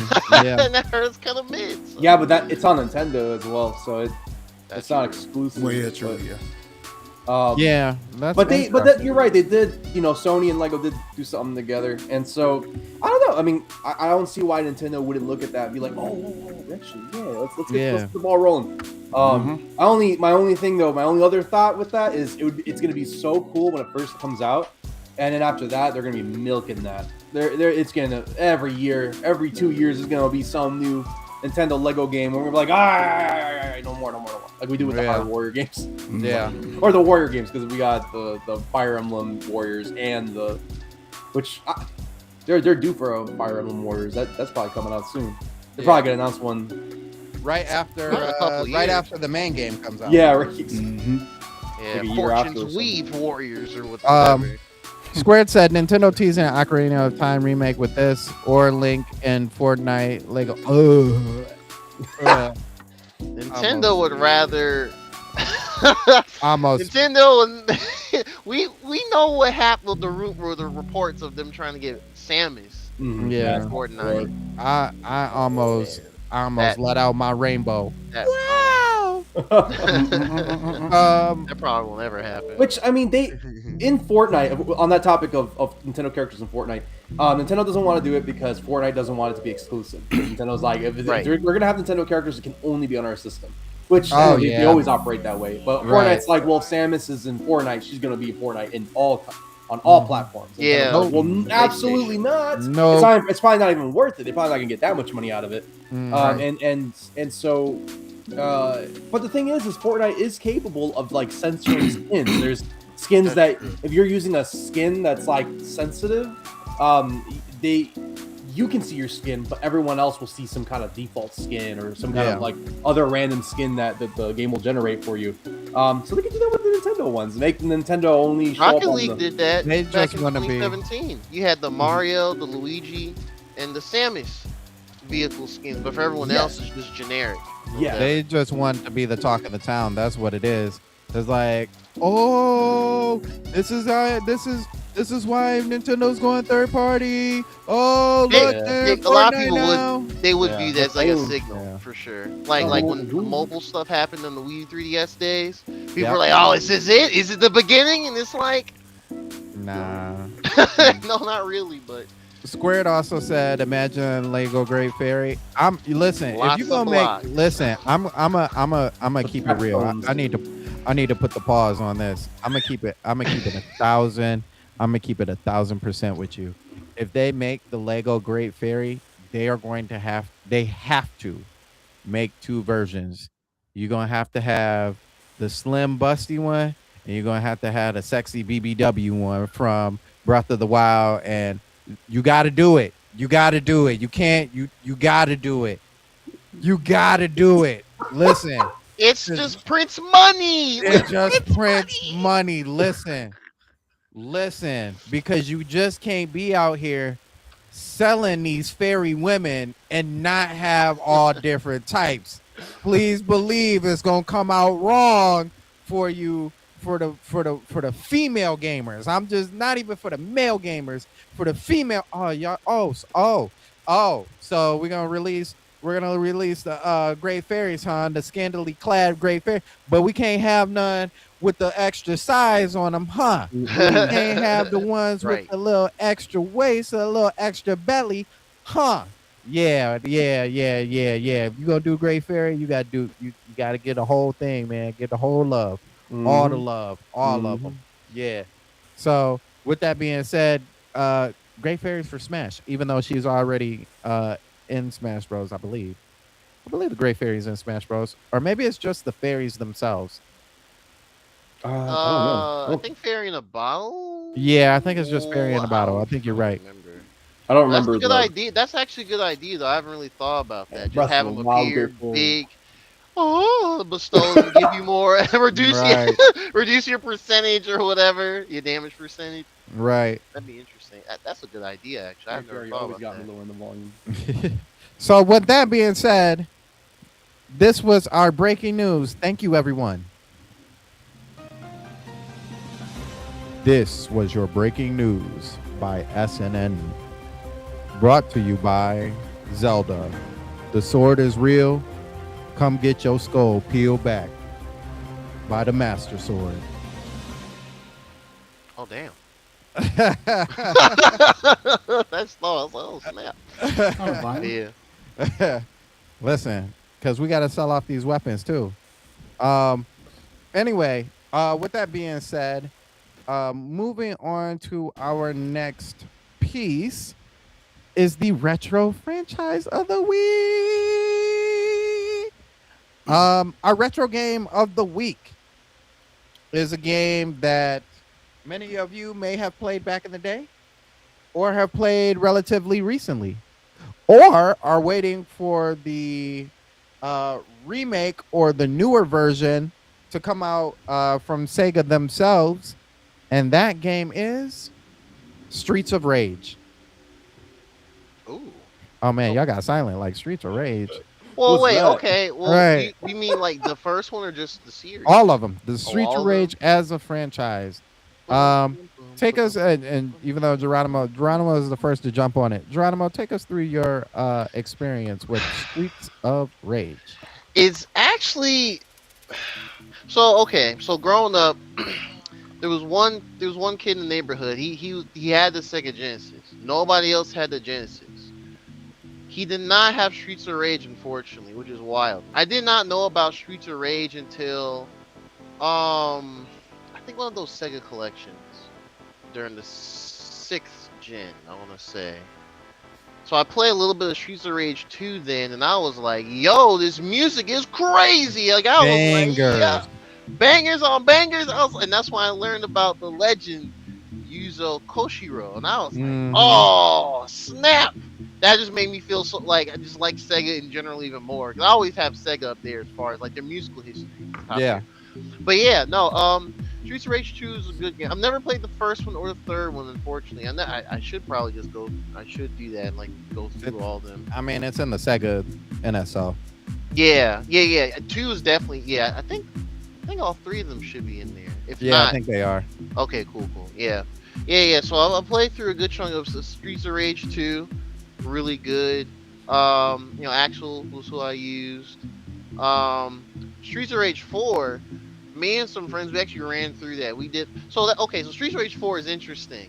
That game is great, by the way. I know, Shadow Fox has been on the show in a long time, but Shadow Fox always speaks highly of Streets of Rage 4. He's right. It's probably one of the best modern beat 'em ups to come out in the past 5-6 years. So when that came out, you could only do 4-player local co-op or up to 2-player online, and that includes the Switch version. Now, what we did on Steam is we did the Steam what do they call it, remote play or whatever? Not remote play. Basically, where you can like share your game with others and they connect to your session. And we all managed to do like a Streets of Rage 4 playthrough like that. It was over a few days. It was 2020, so we had a lot of time. Hey, that's the bop right there. That's the bop right there. You can't just not acknowledge the bop. But anyway, so we ran through that and it was great. I really used I like using Cherry Hunter. What's her dad's name? Oh man, I forgot. I'm blanking. But yeah, one of the main characters from the old games, that's his daughter, just like in the future. Oh, okay. Yeah, I'm blanking on his name now. I have to look it up. Someone in the chat probably knows. He wears like yellow and whatnot. But yeah, she was cool because she used like a guitar and whatnot. So okay, she was really fun to use. But it's just there's really good games. Just left to right. It's classic beat 'em up fashion. The music keeps you going. Bangers, all bro. pops, all bangers. Bangers. Bosses can be challenging. Mr. X and whatnot. But yeah, fun games. Fun games. Vito, have you had the opportunity to play any of the Streets of Rage? There was a Streets of Rage on that 6-pack game thing in Sega. Like yeah. Sega, so I mean, I played that. I don't know if it was 2 or 1, but it was probably 2 because I think 2 is the most popular. Yeah, it's like the Sonic 2 of the Streets of Rage of that era. Yeah. Okay. What about you, Cisco? I don't have much of a history with Streets of Rage, but I remember, probably 15 years ago or longer. But I remember my going to a friend's house and he had, I don't remember how he played it. If he had a Genesis or if he had some kind of third-party emulator machine, or if it was a Wii virtual console game. But we played it, and I mean, for me, it was fun. I mean, it's a beat 'em ups game, so those are always. I love that classic arcade feeling of a beat 'em ups. But I don't remember too much of how this game went. I think I remember an enemy juggling fire or something. Oh yeah, the Fire Boy. Yeah, Fire Boy. That's all I really remember. He was the fat guy who would be like. like fire. Yeah. That's what I remember. Man, But you said it's on NSO. I'm gonna have to on the Sega Genesis. That doesn't get updated enough. Yeah. Doesn't have a Switch 2 update. Yeah. So for me, this brings me back because shout outs to B Foster, my brother. It was the first time playing with him was the first time that I ever even heard of Streets of Rage, and I remember playing that game, and he would every single time, like without fail, he would pick up who's the black guy, the skater, Skate, yeah. His name was legit Skate. Yeah, he would pick up Skate every single time. Like, man, that's the dude who on rollerblades. He's the coolest one out of all of them.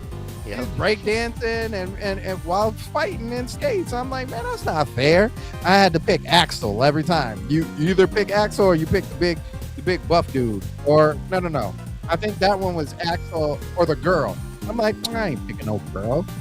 What do I look like? A girl? You know, back in the day. But yeah, the music the bops were crazy. They had some heavy hitters in here. I'm trying to remember. There was a few of them on here that that one was a bop. Was it Spin on the Bridge?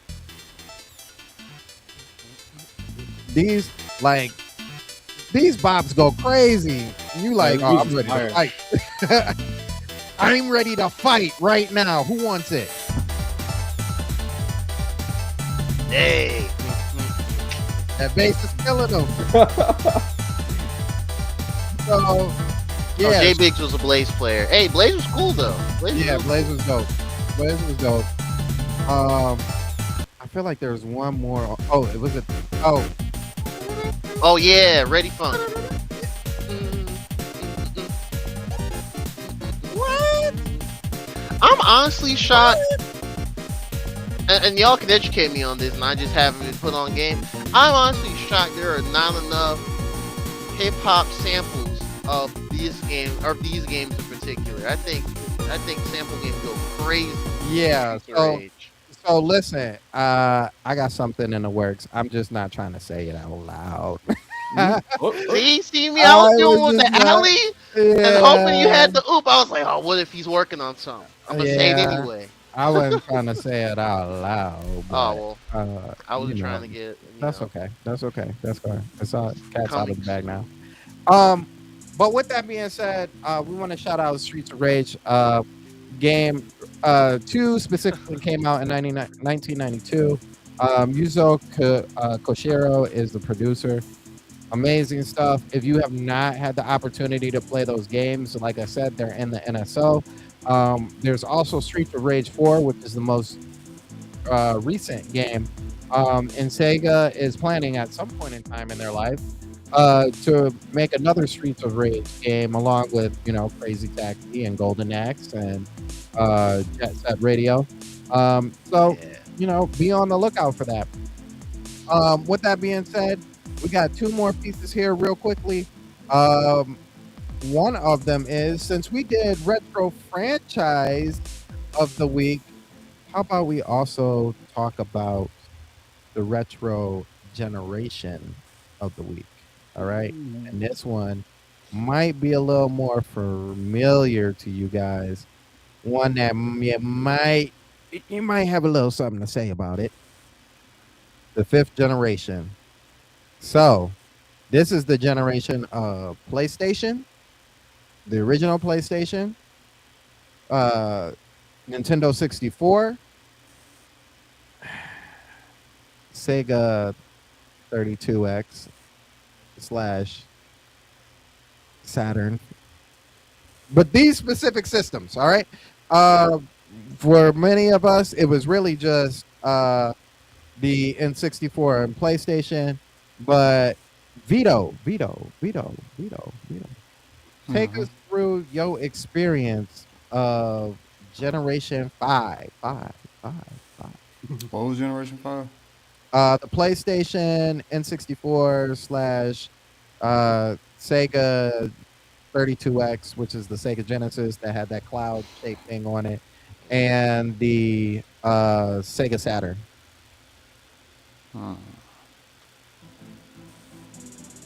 Yeah, I just had a PlayStation at that time. I think I still have my Genesis or whatever like that, but I had the PlayStation. And like what exactly, like, as far as the experience do you want to, I guess, know? Evidently. Just your life experience. What did you go through? How'd you feel? What'd you get? How'd the games play for you? Was it memorable? Was it not memorable? To be honest, I have a real bad memory now. Long story, but yeah, I have remember too much. I can't remember back in the day during those times, like restaurants were definitely friendly to video games, systems, and generations, and specifically Pizza Hut. Pizza Hut had like this demo that you was able to play on your PlayStation and stuff like that. And then I remember that was pretty cool. I can't remember too many games I had. I remember I had Gran Turismo with the double disc. You know what I mean? That Christmas, I was on that. Oh yeah. That's pretty much what I can think of right now. I mean, I know I had more. You know, like I think I had NBA Live. I think I definitely had. Was that March Madness? With Steve Franchise on there. And what's crazy is, you know, that was actually the first basketball game they had that was actually that had the women's basketball as well. You know what I'm saying? I think the longest time, the first and only that had women's basketball on there. But I definitely remember that one because I used to go to the women's one and try to see if they can dunk. At one point, there was a player on I think it was LSU that I was able to like dunk with. It was like the center or whatever like that. And I was like, oh snap, I just dunked. The women's dunked. The women's are dunking on there. Da da da. But other than that, man, that's pretty much it. You know, NBA Lives, you know, just your basics, you know, your Maddens and all that type of stuff. Okay. Yeah. I'm gonna bring up another game that you hadn't said, but I'm gonna wait till I find this little piece so I can show you. But with that being said, Cisco, what was your 5th gen experience? What up, Prince, man? Appreciate you coming through, bro. So 5th gen for me, I was a child. I was a little kid. So these are gonna be some of my earliest memories. Man, I my favorite was PlayStation. I thought the N64 was alright. Like, I wasn't too like. I don't remember. I remember the 64 always like I would go to a friend's house because I didn't have a console till the Game Boy, but I remember going to a friend's house. So we have a family friend. They would babysit me a lot, and he had all the consoles, right? And I remember the 64 was always kind of like dusted in the background. I always asked about it, and they were like, eh. But I remember Kirby was on there. Which is the Kirby 64 game? Is that Crystal Shards or is that Crystal Shards? So you can combine the powers, make like a whole new one. Yeah, we played that for maybe a day or two, and I thought it was all right. But PlayStation was where it was at. I got a game nobody's ever gonna talk about on this podcast. I would be the first. There's a game on PlayStation that we would play, and that's Dragon Tales Hide and Seek. I'm like, there's a Dragon's Tales game. There's a Dragon's Tales game on there. Everything on wow. And I remember us playing that, and we used to play a lot of that shovelware game. You know, we were kids. We're not gonna be playing the big boy games. Right. Man, I'm curious now. What else we got on here? Crash? No, we didn't play Crash. I think, man, we didn't play that many, but I remember in those early, because I remember, I think around the time we were playing all this, PS2 was like also already been out, so we didn't spend much time on these consoles because we eventually moved on to. Oh wait, Spider-Man was on PlayStation 1. That's like one of the OG Spider-Man games. Okay, why did I think it was only Spider-Man? PlayStation 2. Okay, then Spider-Man was our big one. I was playing Spider-Man. Yeah, Spider-Man was the big one. Oh, and the OG Tekken, the Tekken. Okay, so a lot of these. Okay, never mind. Tekken 3. Oh yeah. Now it's all coming together. Yeah, Tekken 3. We would fight over the was her name Nina? Is that her name? We would. Nina Williams. Yeah, Nina Williams. You know? Yep. Yeah, we would fight over who gets to like date her. So we would be like, That's a fun. that's a fun kids game of like that. I don't like that idea. That's pretty creative. That's cool. man, Yoshimitsu is my boy. And yeah, Tekken 3, Spider-Man. Oh man, Spider-Man's like some of my favorite memories. Rayman. Yeah, Rayman was a good one. Yep. And original Rayman? Oh my gosh. Yeah. Yeah. I think that's as far as we go. I don't think we've had anything else. But yeah, that's man, good times, man. I mean, the mom was making sure she must have read it in her book of parenting not to let us play for more than an hour. So I was always like, I want to play these games. And this lady keeps telling us to get off. But from what I played, man, I would have such a good time. Okay. Vito, I'm bringing you back real quick. I'm bringing you back because you didn't say this game. I couldn't find the one that I wanted to find, but this will bring you back. This will bring you back. Misa no wanting crunching. If you's hurt a gungan, never die. These are the best games. Oh, that's a Star Wars game. That's crazy. Is that Qui-Gon Jinn or how do you say it? No, that was Obi. That was Obi-Wan. Me so no one in grunkin' crunching. And like literally that part right there, that's what everybody just got stuck on. Nobody went past that part. I have never seen nobody play past that part. Even if I might YouTube that. Like see if somebody did. I got they that probably from did the on full emulator. playthrough. I'm gonna have to buy that game just so I can get through that level and be like, I did it. That's beating the whole game. You get past that level, you beat the whole game. Me so no one a gungan crunching. Yeah, I'm about to see if somebody went past that. Oh, that is man. crazy. Because nobody like. And then that's the funny thing when I hear people list Star Wars games that they loved and played and stuff like that. Nobody mentions that Phantom Menace game at all. And listen, it was the tightest up until that point. It was it was one of the dopest games until that point. And what's funny is it's like the way both Qui-Gon and Obi-Wan used to ignite their sabers. Yeah, it would just kind of be like shh, and then. Yeah, like, that's not how they did it. They had to get creative animating. They didn't know how to do the. Yeah, that's funny. Top games, man. That and Independence Day. But anyway, Geronimo, what's your 5th gen experience? Man, it's funny that we're doing this because I've definitely given my whole spiel. You know, I'm long-winded on everything. About like how 5th gen was pretty much like my true beginning in gaming as a hobby as a kid. But I'm gonna give the short, sweet, condensed version. Of course, I got my Nintendo 64. Christmas 1997, so age again.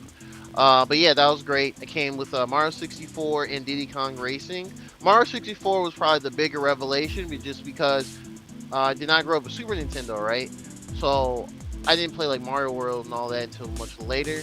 So the only bits of Mario experience I had was that original Super Mario Brothers, and a little bit of yeah, pretty much that. Yeah. So that immediately into Mario 64, full 3D. I just jumped around outside as like a kid for like, I don't know, 30 minutes. I just was like, whoa, front flips and punching and kicking and diving and all. Just I can break dance for no reason. Like this lot of stuff.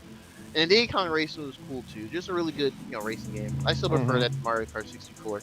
But yeah, 5th gen as a whole, I pretty much had Nintendo 64 throughout that whole time. Did not have anything Sega related. I was aware of a Sega Saturn, but I did not know anyone that had one. So I didn't know much about Sega Saturn outside of like Nights in the Dreams. And then like was it Sonic Jam, the little collection of the old school Sonics, but they had like a little 3D hub. It was in like a store. It was like a little demo thing. But yeah, Nintendo 64. Mostly for me, that was it. In my neighborhood, it was like half of us had 64s and half of us had PlayStation 1s. But not. Did anyone have a multi tap?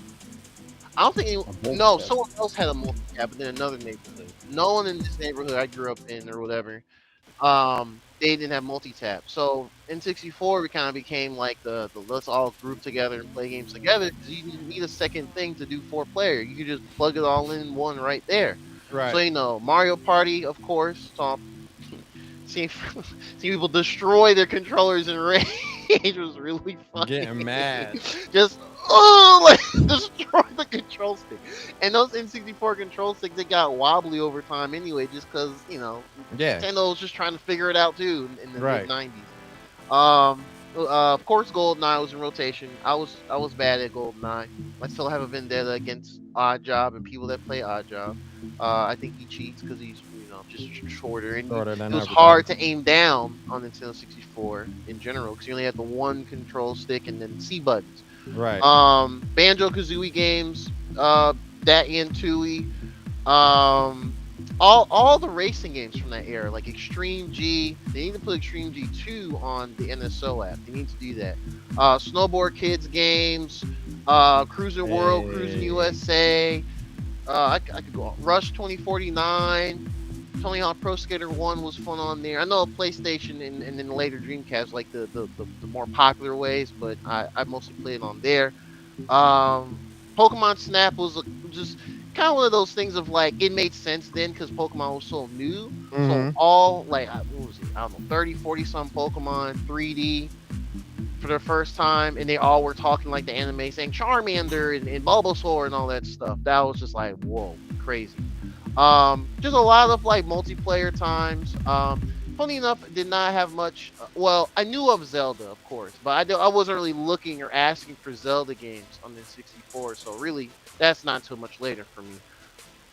It was mostly Rare stuff, Nintendo stuff. Rayman 2. I did not play Rayman 1 because that was on PlayStation, and I didn't know that until like one of my cousins told me, and I was like, oh, okay. And then what else am I forgetting on 64? Oh, Star Fox. I'm tripping. Star Fox was fantastic. Mario Golf, Mario Tennis, both fantastic. So yeah, I didn't own all those at the time. A lot of those were blockbuster rentals during the holidays. So yeah. So I think the ones I did own were like the Mario 64, Diddy Kong, Mario Golf specifically, and a few others.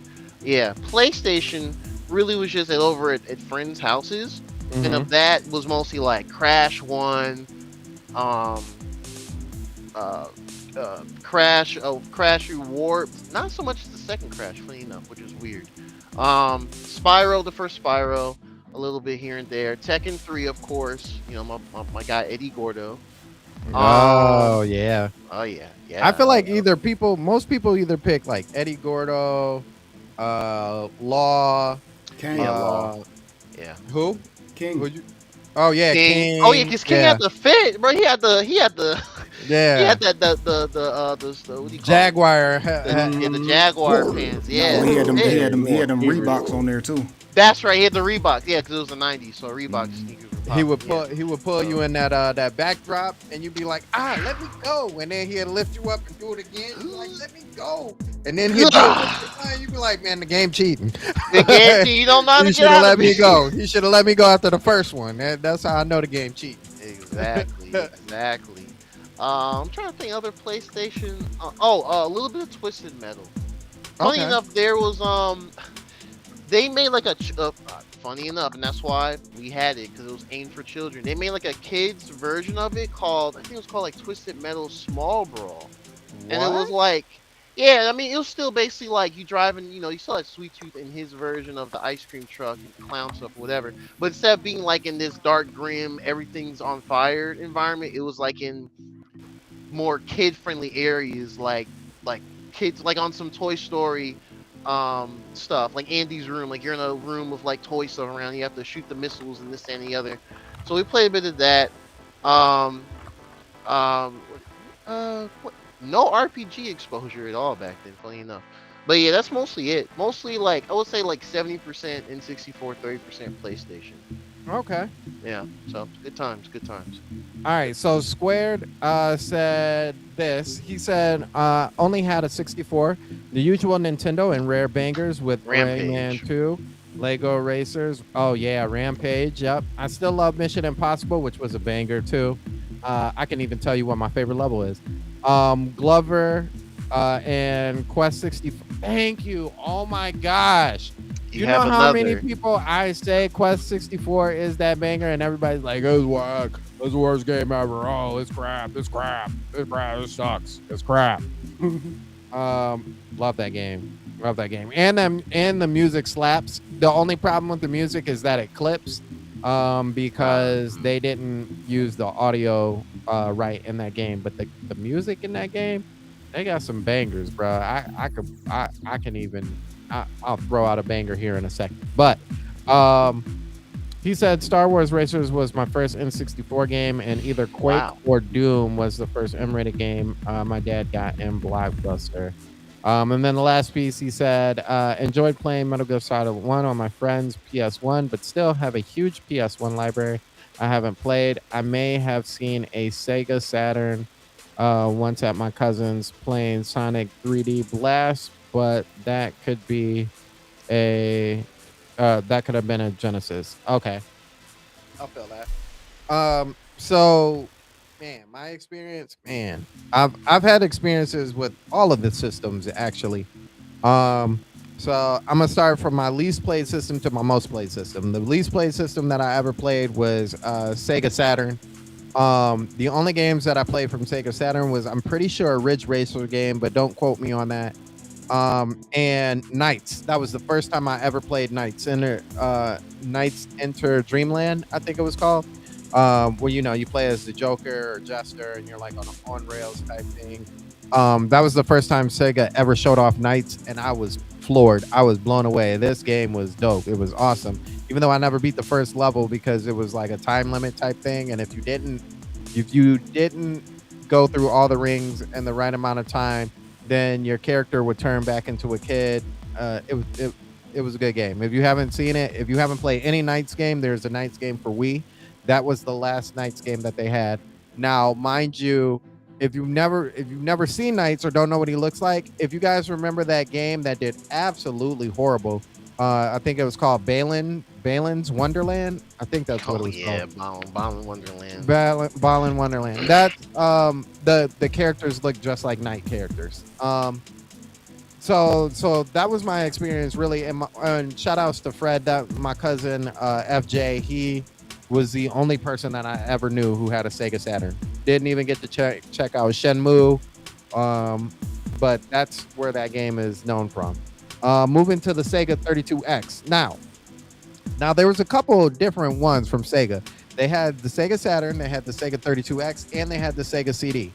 All of those flopped. But I had an experience with both the Sega CD and the 32X. Now, I had a Sega Genesis, and I always wondered, like, the Sega CD kind of looks like the Genesis, but not really. And so does the 32X. Like, why is that so much different from mine and I can't get those games? Well, it comes to find out they were both add-ons. Did not know that. Yep. I had experience with them because I had braces at one point in time. And the braces are in our city, there's only really one particular person who does who's an orthodontist, and he's rich, just obviously because he's the only one in our city who does it, right? And I am around rich folk, all demographic really, but around rich folk particularly, right? So in his building, he would have the 32X and the Sega CD that you could play, and so I got to play all the games on there before I got my braces tightened, which was absolutely horrible. Moving on, the PlayStation 1 was probably the next one, though PlayStation and 64 were kind of tied for me in this generation. I will say this. I think that the fifth generation, I love the sixth generation. I love it. But I think the fifth generation was probably the best generation out of all generations. Mostly because they had the most quirkiest games ever. Cisco talked about the what is it? The dragons? Dragon Tales. Cisco talked about Dragon Tales. Let me look that up. We had speak. My cousins had Smurf Racers, which was a banger. We had Spyro. We had Crash Bandicoot. Those were big during that time. Twisted Metal.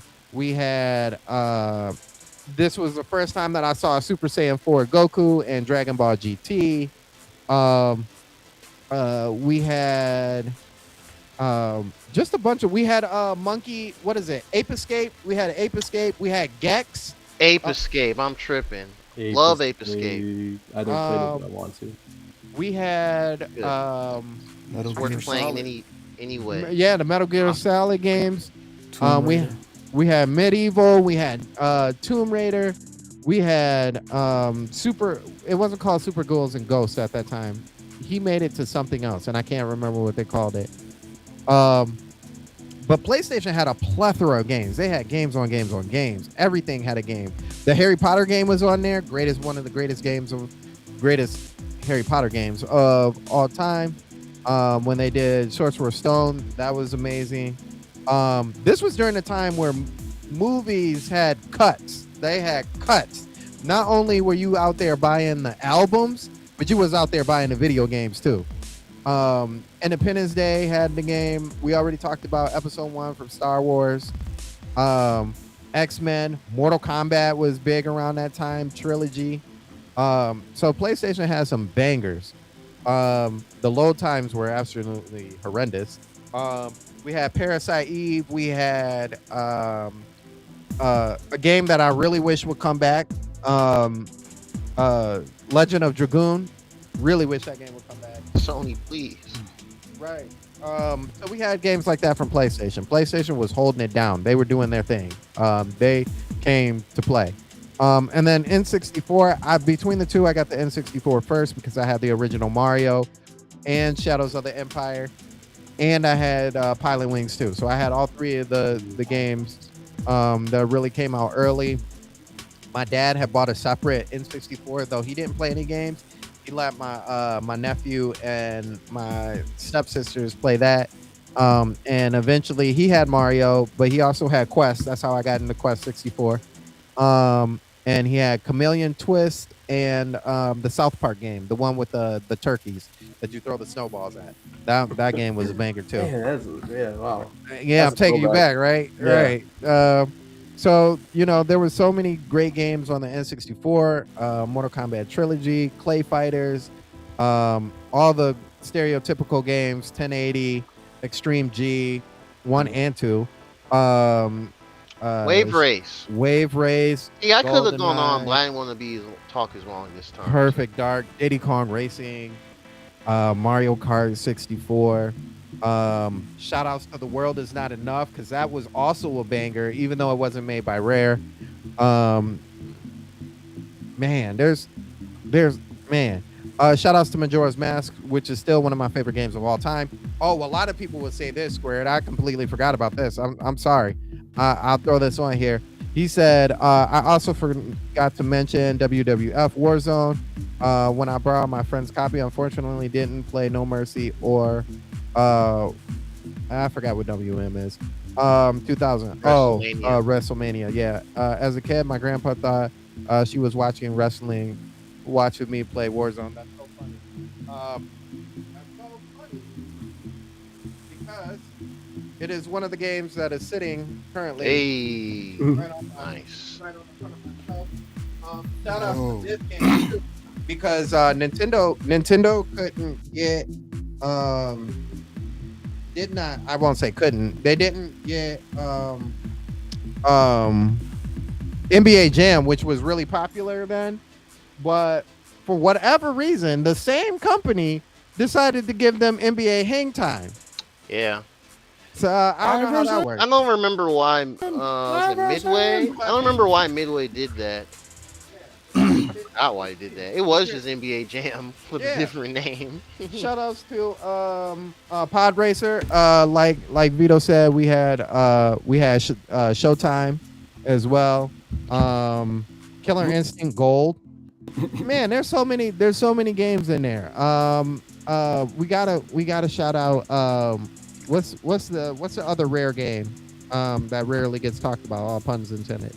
I mean, I didn't play it back then. I played it when I was in college, but Conker's Bad Fur Day. Conker's Bad Fur Day too. I was thinking of the other one with the girl, the guy, the dog. Jet Force Gemini. Jet Force Gemini. Man, I remember getting that for Christmas. That game was a banger. And one last game that they always seem to like never let go. But shout outs to and rightfully so, because Cisco didn't let it go last week either. Shout outs to Star Fox 64. It's non-negotiable. Yeah. Nintendo. So 5th gen, man, we had some pretty out there games, some pretty wild games that came out. If it was aired on TV, it was a video game. Sesame Street, Care Bears, anything. Hey Arnold, Rugrats, Toy Story, Toy Soldiers. Remember those? Shout outs to Toy Soldiers. Oh wow, yeah, that's a throwback. Yeah, there were so many quirky games made by different companies. That when we talk about living in the now, and this is going to transition to our last little piece. When we talk about games where gaming was so much more enjoyable back then than it is now, that's specifically what we are talking about. Today's times, when we talk about, well, not we, but when people generally talk about gaming these days, they usually ask the same questions about the game, not the stuff that you want to hear. Like, what's the frame rate? What's the resolution? Does it have good pacing? Does it have more action in the desert area? So I think that you personally have a gaming complex. Gaming is not how it used to be. And when we look back in the day, what was some of the most enjoyable? I'm talking about when you were a kid. What panel and stormtroops out there, what was some of the most enjoyable games that you played when you were growing up? Like when you played that game in your head, you were like, man, gaming is so great, and I can't wait to get older and enjoy more games just like this. Just goes like, there it is. There it is. Real quick, I just gotta say this real quick. Just gotta put everybody on game. Hey, when did B start streaming all their movies on YouTube? Just live streaming. Oh, it's been a while now. Wow, no. Really? Yeah. To me. Yeah. Like new stuff? Yeah, no. I mean, like their old stuff, old catalogs and stuff. They're streaming it like live. Like, yeah. Really? Yep. You can, even some of the stuff that's not live, you can just look it up and just watch the whole movie. And that's wild. I didn't know they did like live. They're doing the complete Harry Potter series right now, but they have other streams. Really? Yeah. They're gonna do. Yeah. They let them. I want to say it's probably at least like close to about almost a year and a half now. Maybe 2 years. Yeah. That's dope. Yeah. That's dope. All right. Yeah. I just need to ask that. I was like, whoa. So what games Cisco, because I know he was like, man, I know that game. Whichever. I was just excited because you're talking about. Wait, so the question is, like the games we played with, like back in the day, like the games that you played back in the day, that just like in your head as you were playing, you were like, this is as good as it gets. Like this, I can't wait to get older and enjoy more games like this, because this is like your perception is like this is how gaming is going to be forever. Like it's going to be great like this. Man, I feel like there are so many eras of that. Well, for me, it definitely was what I think is like what we talked about last week, like a golden era where it was, oh man, like going to my friend, the same friend I mentioned earlier. You know, we were a little older, and you know that was going to his house with our Game Boys, popping into Pokemon Emerald. You know, wow. Y'all had the whole setup. I was the one with the link cables.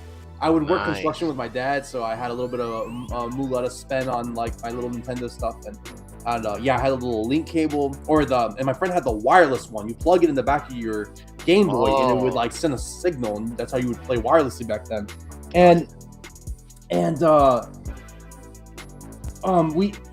We were doing that thing where I for Christmas when I got Pokemon Emerald, the Game Boy, I also got the guide. I think it came with the game or something. It was like a bundle deal, and so I got the guide.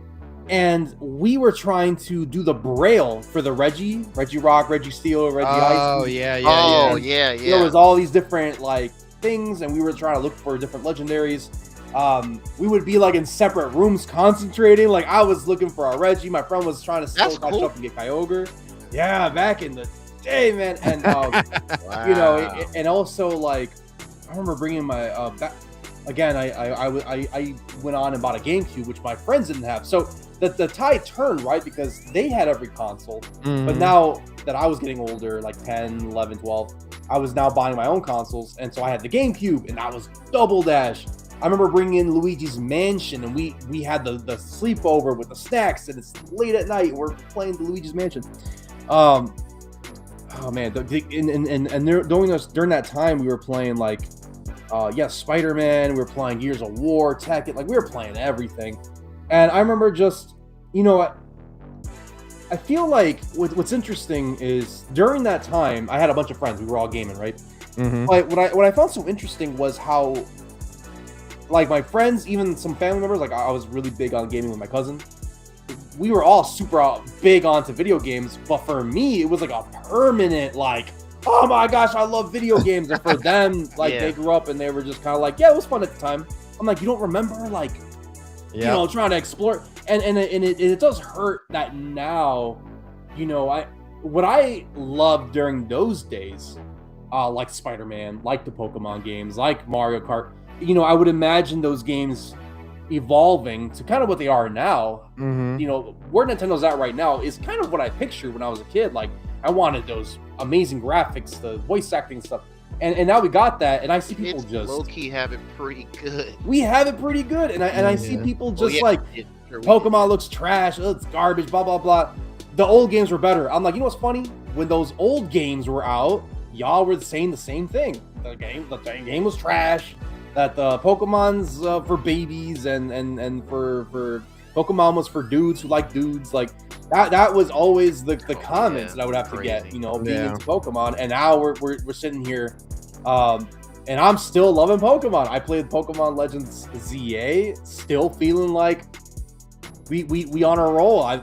Gaming like this forever. Woo! I love it. And it's so weird when people are like, I hate it. There's flat windows, and I'm like, okay, well, you know, you must have really hated Pokemon Emerald back in the day too, because you know, I don't know, many billion reasons. Because I remember people not liking those games back then either, like saying, "Oh, those games are lame." And those same people are growing up. Oh, the old games were better. Anyways, that's going into a whole different topic. But no, it's the same topic. Same topic. Oh, it is? No, you're right. Yeah. Go off. I'm all ears.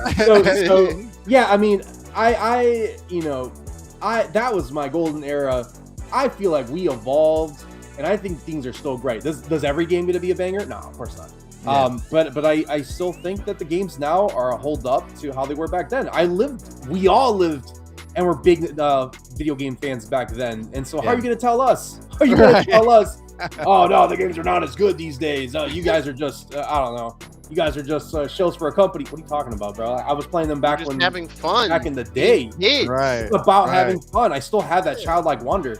You know, there was like a fan made animation where someone wasn't liking the new Mario game or something, and it's like Mario coming in. He's like, you're not a little kid anymore.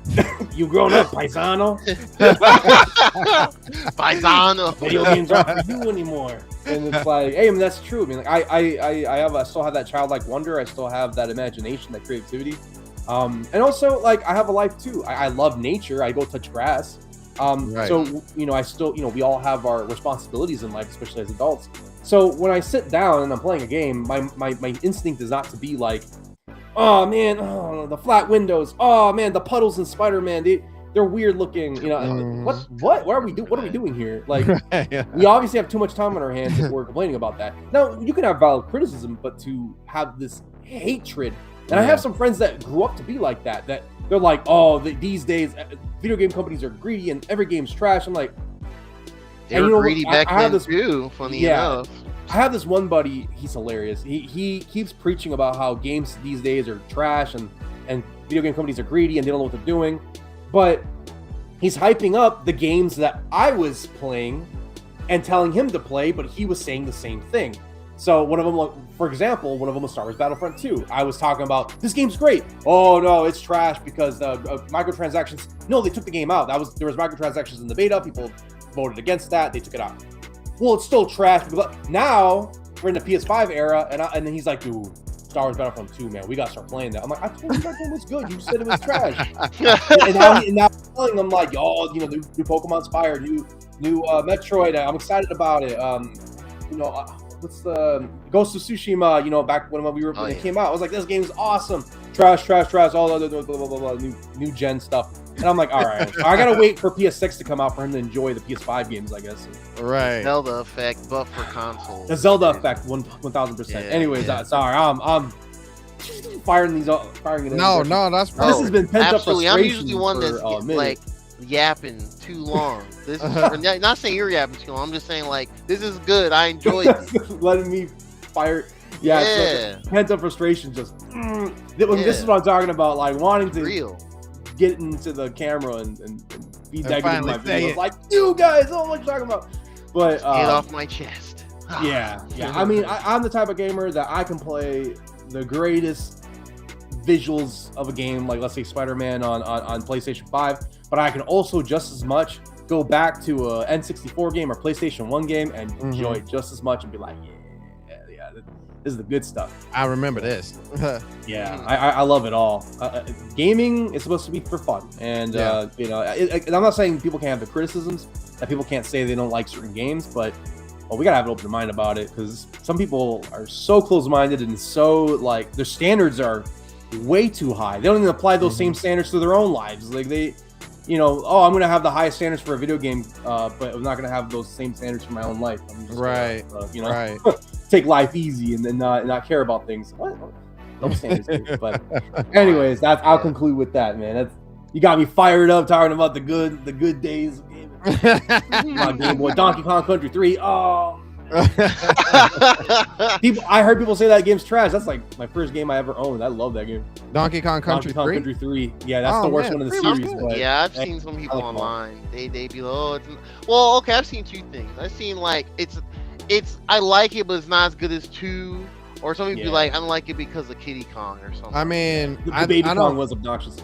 Yeah, honestly, none of them are better than 1 in my opinion, but I think they're all still good though. Yeah, they're it's just his preference at the end of the day. Yeah. Best soundtrack ever made. Oh yeah. Geronimo, go ahead, man. Go ahead. The floor is yours. Man, okay. Golden. Okay, for me, golden era of games. Okay, all right. So like, man, I have to think about it. Really, I guess it was just all those times me and some of my child friends would go to other friends' houses. We'd be like, oh, we want to play, Super Smash Bros. I didn't mention Smash 64 earlier for 5th Gen 2. That's crazy. Oh, yeah. There was way more I could have said, but I wanted to keep it short and sweet. But anyway, yeah. Like, oh, bring your N64 over. Oh, we got enough. I don't know. It was just like, everything was more like, friend community based back then. Because, well, 1, there was no online. Mm-hmm. And 2, like, if it was like, oh, we all want to play this together, we have to kind of bring our piece of what will make that experience fun. So, like, I didn't have 4 controllers growing up. I think the most, I had 3, but one of them was like one of those cheaper, like, it wasn't Nintendo official Nintendo 64 controller. It was one of those like clear ones, which I thought was cool as because it was clear, and I like clear stuff. You can see the inside of it. Yeah, but it wasn't like the build quality wasn't as good, and then like maybe like a year later the Z button got stuck, and I was like, I don't know when that happened. I was like 10 or something, 9, 10. I just didn't have the know-how to want to go open it and fix it. I think I still have that controller. It's in a bin somewhere. But anyway, yeah. As far as specific game experiences though, I think Mario Kart Double Dash. I remember one time during was it holiday time or the summer? Oh, I think it was a holiday. Mm-hmm. No, I think it was the summertime, like early 2000s. And you know, of course, you know, Double Dash, you can do the thing where you and someone else could play on the same kart, you know, same vehicle. So we actually did that. Like I was doing the racing, and then we will swap sometimes. Like we were like 1, 2, 3, switch. And we will switch with Z, and it was cool. It was like it was like synergy. It was like, oh man, we ran through like 3 of the Grand Prix doing that. It was literally one sitting we did that. We never did it again. That was just so much fun. Because it was one of those things of like you both have to commit and be willing to want to, you know, drive or use the items or, you know, switch and do all that stuff. Mm-hmm. And then like you got the exclusive like super starting boost too. Really they want you to press A at the same time at 3, 2, 1, go. Well, we figured out you just button mash. You just button mash. Yes, and they would always you would button mash. They always do this little up. animation. They're like they're always jumping on the cart or whatever. Yeah. And then like it would just register as an A. So you get the super boost. You get vroom. You get like the flames on the wheels. Only exclusive to Double Dash 2-player 1 kart mode. Never came back in any other one. That's why I always say Nintendo should do a side Double Dash mode in these Mario Karts. But what do I know? Other stuff that was really cool. One thing I always found this is going to be very peculiar, but this was the first time where I realized, the first time I realized that even though it was the same game, like the name of the game, the version of the console would be a little different. So like one of my cousins out of state, he will come up sometimes, or we drive up to to South Carolina or whatever, and go there for like a day or a weekend or whatever. And the one time I went there, he had his PlayStation up, and I was like, "Oh, is this Rayman 2?" And he's like, "Yeah, this is the Rayman 2 I was telling you about." Because before that, I don't know, I'm not giving like specific, but let's just say it's like holiday or summertime, year and year, something like that. Like one time he saw me playing Rayman 2 on Nintendo 64, and he's like, "Oh, this is Rayman 2?" And I'm like, "Yeah." And he's like, "Oh, this looks different from my version." And I was really confused. I was like, "What do you mean by that?" And then I was like, "Well, next time we visit, your house, I gotta see your version of Rayman 2." And he was like, "Okay." And then fast forward to that, and it's not even just graphics, whatever. The visuals were a little different, but the things that were different was that the PlayStation 1 version was a bit shorter than the N64 one. It didn't have 2 levels at the N64 one. There was like 2 levels that just weren't in the game at all. And like the first major area, because the purpose of Rayman 2 is you have to go through these sanctuaries and defeat a boss or whatever and get a mask. You need 4 masks, go to the final airship, fight Razorbeard, the pirate dude, whatever. But yeah, the first level was the water, Sanctuary of Water and Ice. The way you go about it was so different on the PlayStation one. Like they literally had sections that they just changed. Like it blew my mind as a kid. I was like, what? Games can be made differently for different consoles, even though it's the same game. Like it was just fascinating. It was very fascinating. Some other stuff that was really cool. I'm trying to think other stuff like outside of like GameCube and 64 Nintendo stuff. Oh, Melee altogether. And that was before really learning like how to look up how to unlock stuff. So it was really just me and some friends.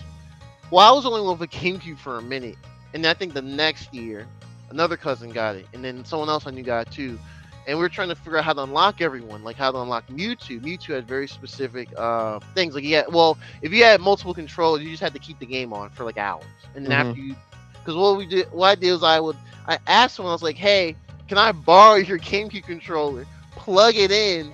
Because like if it was 2-player, like just 1v1, whatever, 3 stock, you have to have a match going for like I think 10 or 14 or 15 hours, some crazy long time like that. But if the more controllers you plugged in, the less time it would be. So I think if you had all 4 controllers, I think it was 8 hours. It was about 8 hours. Okay, Yeah. that sounds about right. Because it was like the equivalent of going to sleep and waking up the next day. That's exactly what I did. I borrowed a cousin's game controller, plugged it in, so I had 3 at the time. Cause when I got the GameCube, I had the black one, and then I got a purple second controller with it. But I didn't get a third or fourth thing until years later. But yeah, and so I had like, who was I good at with then? I think it was Marth or something. And then I just said overnight, and then I was like, okay, let me go, just defeat them. And then all of a sudden, Mewtwo. I was like, oh, Mewtwo's here! I was freaking out like Mewtwo. Yeah, because Mewtwo was that Pokemon back then in Gen 1. He was that Gen 1, Gen 2, but still, he was that Pokemon. Yeah. And I was like, yo, the boss is he. That's how I felt. It's like the villain of the Pokemon movie or whatever. And so you got him, and I was like, oh man, why is he move like this? He floats weird. Yeah. He dies really soon, but it was cool to hear, like, I don't know, it was just, it was that time of like Pokemon early on still mixed like the real voices from the show into the games. Yeah. So it was just kind of one of those things. They kind of kept on when they brought Mewtwo back in Smash 4 and Ultimate. So those were really fun. Learning about cheat codes like Game Shark and then later Action Replay was great too.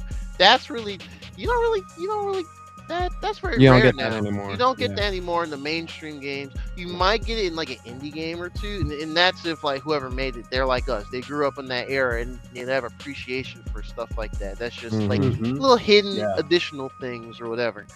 So just going through Diddy Kong Racing and doing all the codes. Like you had to do joint venture to unlock 2-player adventure mode. The big head mode. Something with like I think like max bananas and all items are this balloon or all items are that balloon, stuff like that. So it was just really, really good time. Just kind of more of a simpler time overall. Simpler time. Like little things were very exciting because it was all brand new type experiences. Not to say we don't get new experiences nowadays, but like the Thousand Lum. Yeah, it was in the Tomb of the Ancients. It's always tricky in Tomb of the Ancients. Yeah, I always had to go through there like 3 different times. Yeah. But yeah. It's just I don't know. I think it's because outside of all the business practices of mainstream gaming, this and the other, it's just there's way more games now. Just way more games. So there's gonna be stuff that gets slept on or falls on the wayside or has some Twitch streamer, some YouTuber make a video or do a stream and put it on and suddenly becomes popular or whatever. Yeah. So it's just like, you just kind of have to dig. Like you don't really, it's kind of hard unless you go out your way to an old school mom and pop game shop, and they're few and far in between. Like physically walking into a store and discovering new games, it's kind of like something that's almost not really a thing nowadays. Even in like the big stores. I mean, what news thing, bad news, I guess, but GameStop, they closed like 100 stores in the country. And I looked up the list and I was like, oh wait, that store is where I got my Switch from, like in 2017. That's kind of crazy. They're closed now, but that's a tangent. Just I'm trying to think of other stuff too. I mean, I never was good at original Halo. Well, let me rephrase that. Back then as a kid, I wasn't good at original Halo. I'm decent at Halo now, but like original Halo CE was a fun experience because that was the first time I played like a first person shooter type of game. We get into vehicles and it was really heavy on the vehicular stuff, like the tanks, of course the Warhogs, the Wraiths, which are the Covenant tanks where they float and you shoot a big arcing explosion and stuff like that. So it's like that was really cool back then too. As far as just I didn't know shooters could be more than GoldenEye. I didn't experience Perfect Dark until much later. Mostly because I did not have an expansion pack growing up, so I didn't play Donkey Kong 64 on my own. I would go to my other friends and we just go back and forth because Donkey Kong 64 is a huge game, game. So for Rare, Rare they kept trying to make everything bigger for good and bad, admittedly. But yeah. It was just just a lot of newer experiences, kind of a lot of 3 games. the leap from 5th gen to 6th gen for 3D games was very big. It was it was like a huge It was a jump.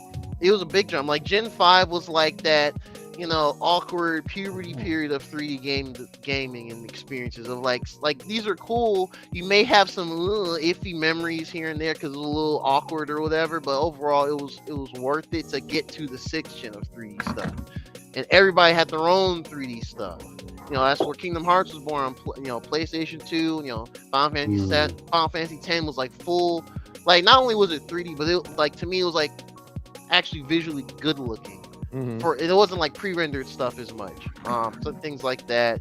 Ico was a very unique, minimalistic, we need to figure out how to traverse this world, and the game doesn't give you press A to do this or whatever, or hold old girl's hand and then lift her up, and then she can lift you up to continue past an obstacle or whatever.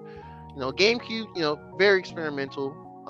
We know the whole ball game of Nintendo at this point. Yeah, GameCube still really up until Switch. GameCube was my favorite of the consoles. That's I agree with you. Yeah, Switch became my favorite console of all time. Yeah.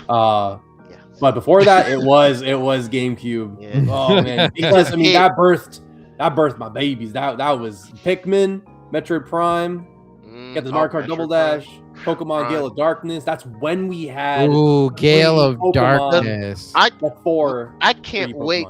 Yeah. I agree 100%. I knew at that point when Gale of Darkness came out, everything was 3D Pokemon after that point. I'm like, this is way too good.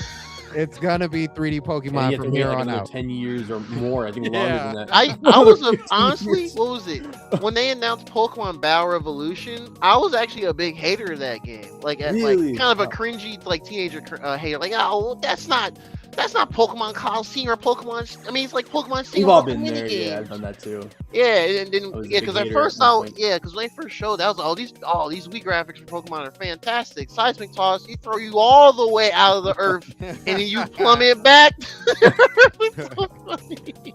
There's a video on YouTube, a meme of I think Charizard doing the seismic toss to Wailord. And Wailord's huge, so this huge whale flailing into space. It looks so silly. Oh man, GameCube's goated. Yeah, GameCube's goated. I'm glad GameCube's gotten its flowers this decade. To me, I feel like this decade is when GameCube got its flowers because back then it was you ain't got a PS2. Who plays on Kitty Nintendo? Lunchbox console, and then I'd be like, "Hey, Smash Bros. Melee," and they'd be like, "Okay, never mind. Let's hop on Melee." But I feel like I was one of the few. I love do I have a GameCube? I might have a GameCube box here. Ooh, the yes, I do. Yes, I do. Oh, that's cool. I got a good one here too. I loved going to the store, and back in the day, the game sections looked a little different. I loved all the games looking like this. Oh, the holograph type. Man. I love the branding with the GameCube on top. You look on the back, you open it. Yeah. Oh, what do you know? I got I got the manual. You read this on the way home or something. Forget about it. It does. Yeah, I'm not. Yes. I don't have too many GameCube games, unfortunately, anymore. There's a story on that. Oh, Zoids! Oh, you know what's crazy? There's a couple Zoids games on the Switch. Yeah, there is. Yeah, and that was one of the first demos I played on the Switch. I made because when Iwata, rest in peace, was pretty much said that the Switch, the NX at the time, would be region free, and I was like, oh man, that means I can make a Japanese account and just download anything. And I did that, and I was like, I can't read none of this stuff, but I can download it because it's region free. It was just kind of the honeymoon period or whatever. And I saw there was a Zoids game, and I was like, what? They make Zoids games? There's Zoids anything in, what was it, 2017, 2018? Yep. And I downloaded the demo, and it was just an arena fighter. And I played for 20 minutes, but it was cool. Yeah, that's kind of how that one is. I mean, but the arena is very wide open. Yeah, it wasn't like some claustrophobic thing. It was just more I thought it was gonna be this is just all single.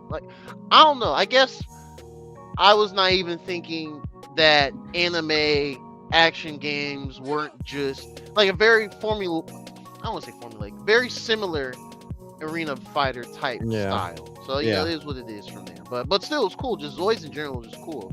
Yeah. So, but yeah, man, they don't holographic. The only times you'll kind of get a holographic thing, and it's not the same thing, but it's adjacent. It's like if you get like steelbooks. Some steelbooks will have that artwork. If it's like in a special edition, I don't keep my. I have a few steelbooks. They're not here. I got the Bayonetta 3, the big collection, and it came with like steelbooks for Bayonetta 1, 2, and 3, and they're all kind of shiny looking. They look nice, but you know. But yeah. Honestly, just 5th gen, 6th gen, just I think that was for me. The 90s, mid late 90s going through.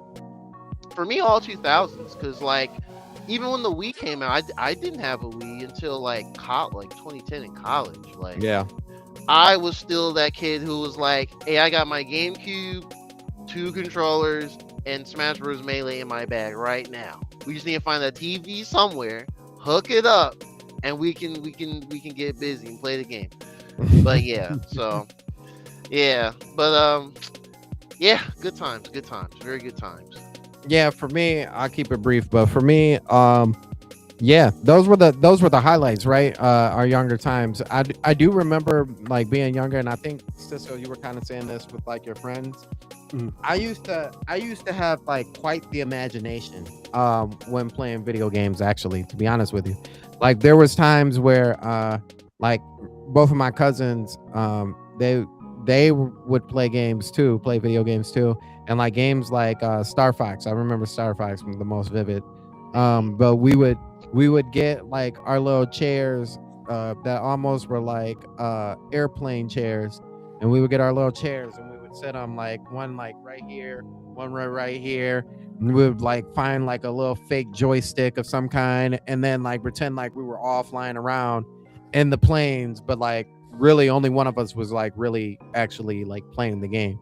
But we'd be like, oh no, you know, oh, no. Like so we were all each a character. Like it was, and there were like other games where we were like, oh no, you can only have the lights off when you play this, but like we all got to sit next to each other, you know, just in case something happens. Like so like we had this like wild vivid imagination while we actually play games. Like gaming was part of the imagination. But then like as we got older, like you said, there were like a couple of my cousins just kind of fell off of gaming like altogether and was just like, yeah, I remember those times, but like, yeah, they were whatever, you know. I do still have a cousin who's like deep into gaming, so it does help a little bit that we still talk about it. My whole family is like gamers in general anyway, but yeah, just playing those games. And like for me, you know, it was like, you know, the Pokemon Silver and Golds, you know what I mean? Like I got that for Christmas, and I was like, oh, this is the pinnacle of gaming. To be honest with you, even Grand Theft Auto San Andreas, like oh, this is like the pinnacle of like, you know, more mature games. Zelda was like, you know, Majora's Mask. I thought from that point on they were going to use the Mask system to do Zelda, and it turns out that it was a one and done. But yeah, you know, Mario Kart was the pinnacle. Just racing games in general, those were like top notch of those times. Kingdom Hearts was like a big time where I was like, oh my gosh, this franchise, if it keeps going, like we're gonna start seeing Sora in Disney shows. That didn't happen. But yeah, that was a generational fumble in my opinion. Yeah, like there was just so many things. But what's ironic is like when, like the title says, like you have the gamer complex, the people out there who talk about, you know, frame rates and resolutions and all that, PC master race, which is weird. So I'm gonna say this because I'm gonna bring it back, but it's weird because the PC master race for the longest time has always been like, we have the best graphics, we have the best this, we have the best that. It's, if you want the best of the best, you come to the PC world, and that's great. Everybody else is trash. Everybody else is playing sub, blah, blah, blah, blah, blah. That kind of exception is a little bit an exception for Nintendo, because I feel like most PC gamers usually play Nintendo games for the fact that they're mostly exclusive. Neither here nor there. But that I feel like has been trickled down now because they've said we're the master race and games are running at this frame rate and blah blah blah blah blah and they look so good. That's trickled down to another brother, and because the brother has been teased and hated on for so long, they've turned into that older brother, right?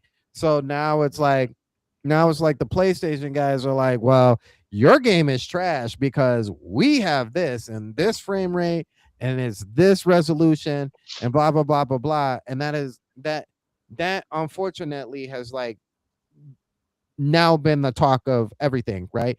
So badly so that we have whole podcasts towards them and like Digital Foundry, right? Like you can't play a game until you watch what Digital Foundry says about the game with its frame rates and all the other buzzwords that they use and resolutions, right? But the the thing that hurts me the most, I won't say frame rates because that was never a thing. But the thing that hurts me the most is that actually came from us. Like it for the most part came from our generation, but it wasn't the same way. It wasn't the same way that we did it, right? We did it in the complete opposite way. So during PlayStation 64 times, obviously there was the whole, Sega does with Nintendo and all that. Nobody who was really gaming really ever really cared about that kind of stuff. But what I will say is when you went over to your friend's house and they dropped Final Fantasy 7 and you saw the intro cutscene, or any game, any PlayStation game, you saw that intro cutscene, you were like, dang, these graphics are crazy.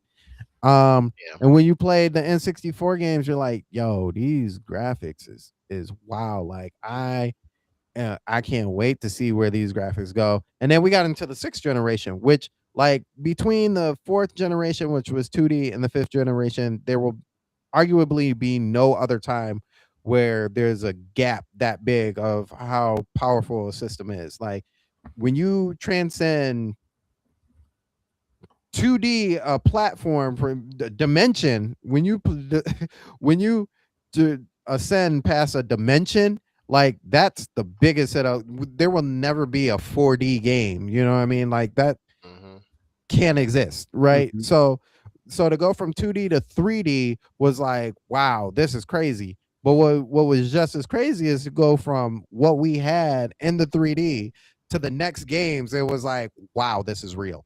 Like, and so we spent all of the 5th generation and 6th generation gawking over graphics. Like the first time you saw, the other Final Fantasy games on PlayStation 2, the first time you saw Kingdom Hearts, the first time you saw Grand Theft Auto, the first time you saw Shadow of the Colossus, the first time you saw God of War, the first time you saw any racer, because like out of any game genre, racing is the easiest to put together and to make it look the most beautiful, right? So the first time you saw Need for Speed, the first time you saw Gran Turismo, the first time you saw Fight for New York, Def Jam, like all those games were like, yo, graphics is crazy now.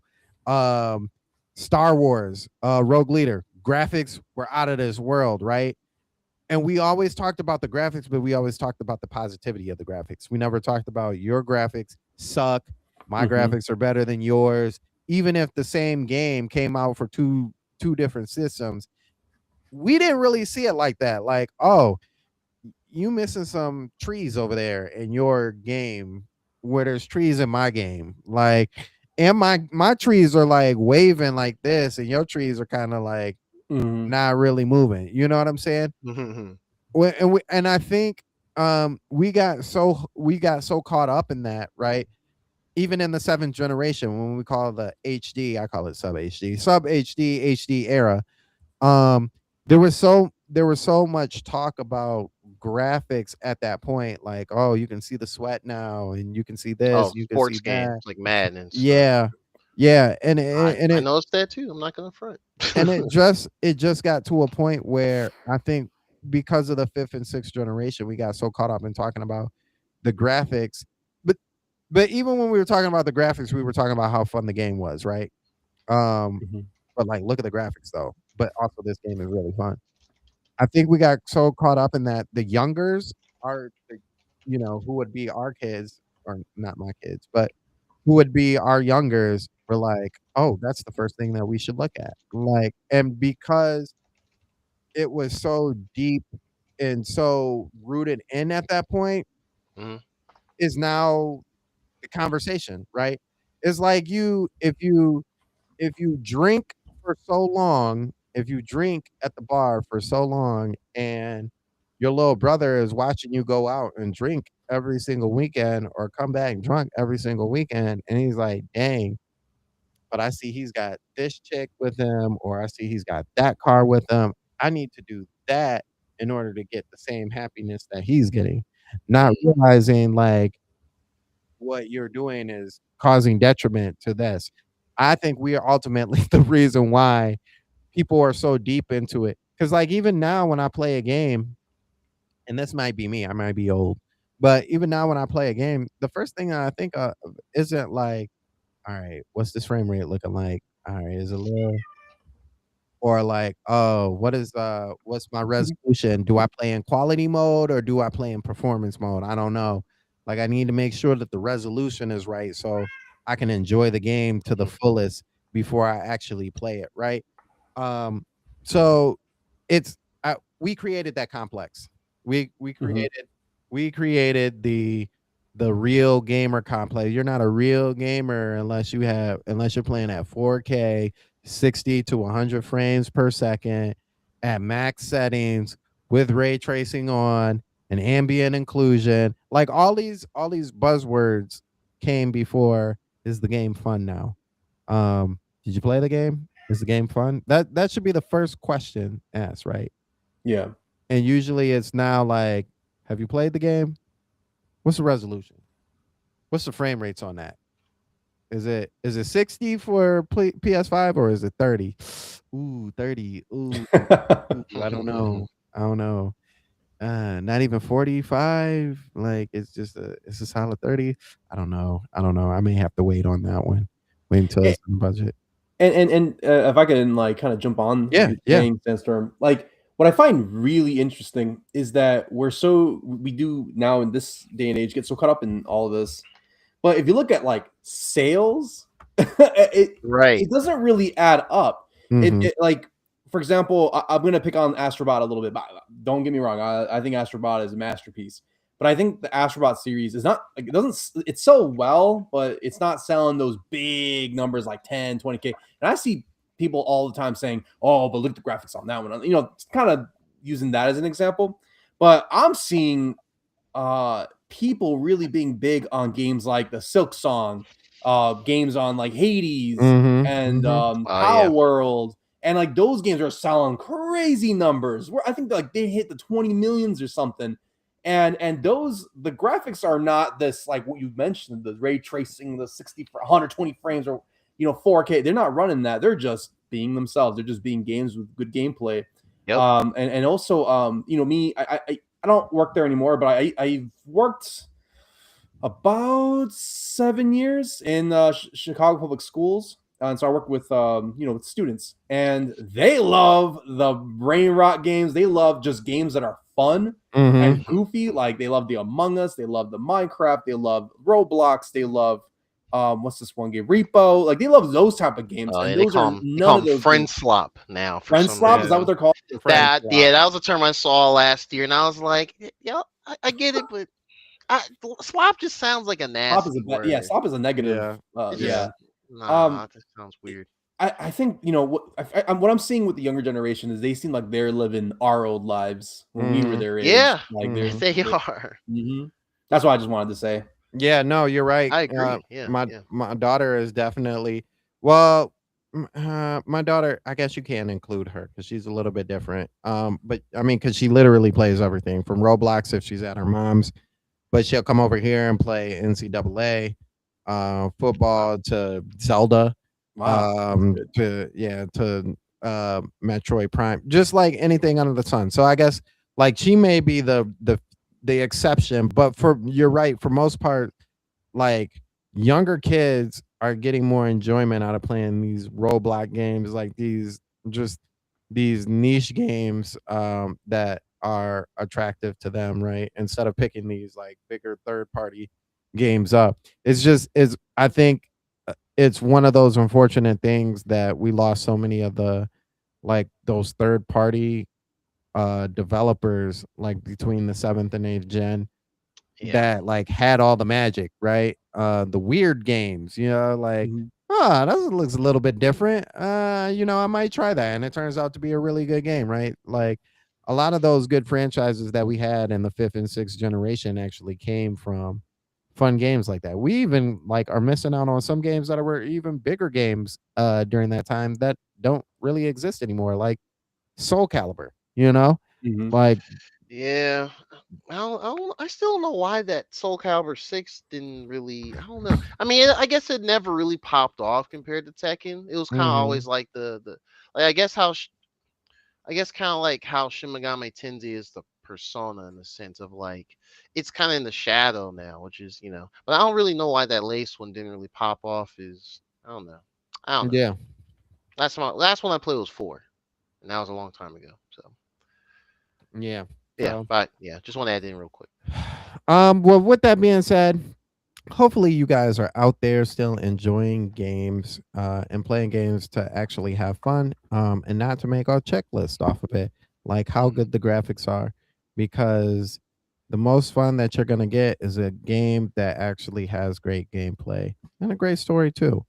But with that being said, we are out of here. We are 10 minutes early. I cut it by 10 minutes. Check that out. Isn't that awesome? Yes. We're about to get out here. But before we get out here, Cisco, what you got up for us?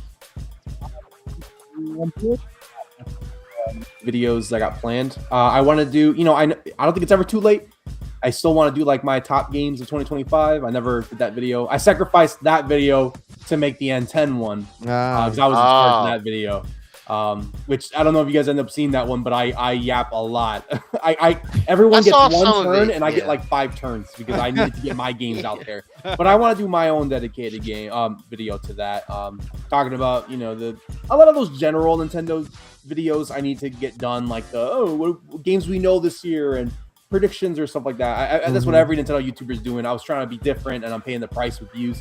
But I mean, there's also some really fun stuff. I really want to dive into like very niche things too. Like there's some Nintendo niche stuff that I really want to get into. You guys will see what I'm talking about.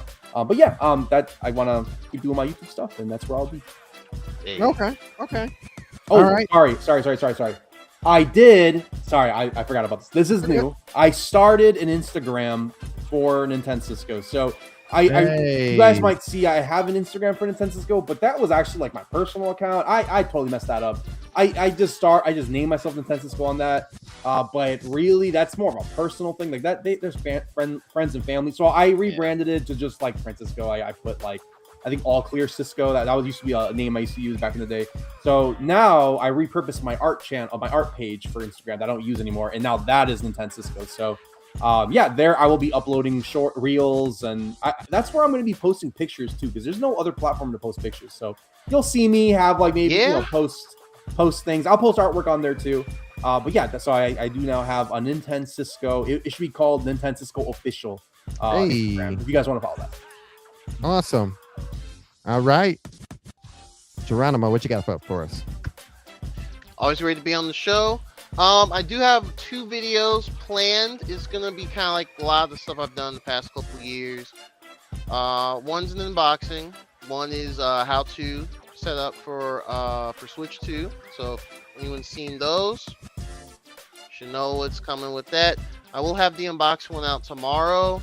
I was gonna wait till Monday, but these just came out, so I want to get them out there and let YouTube push it into the algorithm. So hopefully by Monday it's out there. And it's a third party brand I've done before, but not too many, so that's a hint, obviously. But and then the how to will be those set controllers and their functionality with the Switch 2. So that should be out. I'll try to get that one out on Monday because I'm not working Monday, so I'll have more free time. Not Tuesday, but I'll post updates on the socials, Twitter, X, whatever. Blue Sky. I'm on Threads a little bit. I'm not really posting like that. I just post random gameplay clips, and I don't know. People be engaging on Threads, surprisingly. That too, then. Yeah, I would recommend it. The gaming communities on Threads it's interesting. It's kind of like old Twitter, but not in a sense, because there's a number of influencers. But anyway, I'll tell you more after. Okay. Yeah, I'll tell you more after. But yes, and of course on my actual YouTube channel, I be posting on there, letting y'all know when stuff's going up. After that, I'll probably get 1 or 2 of my backlog hunter videos up. I should be finishing Pokemon Violet this weekend at last, and I kind of want to do one for Dispatch, even though it's relatively new. But I want to do another playthrough. I'm gonna do a playthrough on Switch 2 when it comes out. So just look out for that, of course, as well. But yeah, other than that, yeah, we just getting content ready. All right. And you know how we do it here every Saturday at 7 o'clock is the Stormcast. I promise you this week. I promise this week. I just had to wait till my check came through. But I promise this week we will actually have videos or shorts. Hey. With that being said, tomorrow is the Winging It podcast, which is also at 7 o'clock. We will be on. I can't tell you what the title is. I could, but I don't want to. Just make sure you come on through and laugh it up and talk with us on the Winging It podcast. And then on Monday, I am not absolutely sure if we have a Jill podcast on Terminator Juice's channel. Because it's also MLK Day. Also, don't know if I will be there because it's MLK and celebrating that, which is important because we're losing history fast. But with that being said, thank you guys so much for coming through. We really appreciate it. Thank you, Squared. Thank you, Jay Biggs. Thank you, Joycey. Saw her in the chat. She held it down for a little while. Sleepy Rulu. Thank you so much for coming through. We greatly appreciate it. Hopefully you hit the subscribe button. Didn't get a chance to say that before you left. Brand Smith, he showed up late, but he said, "What up, dude? What up, Brand Smith?" RJ came in the building. Pause. Thank you, RJ, for coming through. J2 Blue as well. I'm getting really good at throwing that in there real quick. Yeah, because like the split second, I was like, You even got me a couple times. I'm like, not expecting it. I'm more safe on it now too. I got word things correctly. Yeah, listen, I catch on real quick, man. So with that being said, thank you guys so much. We appreciate you coming through. Make sure to hit the like button on your way out.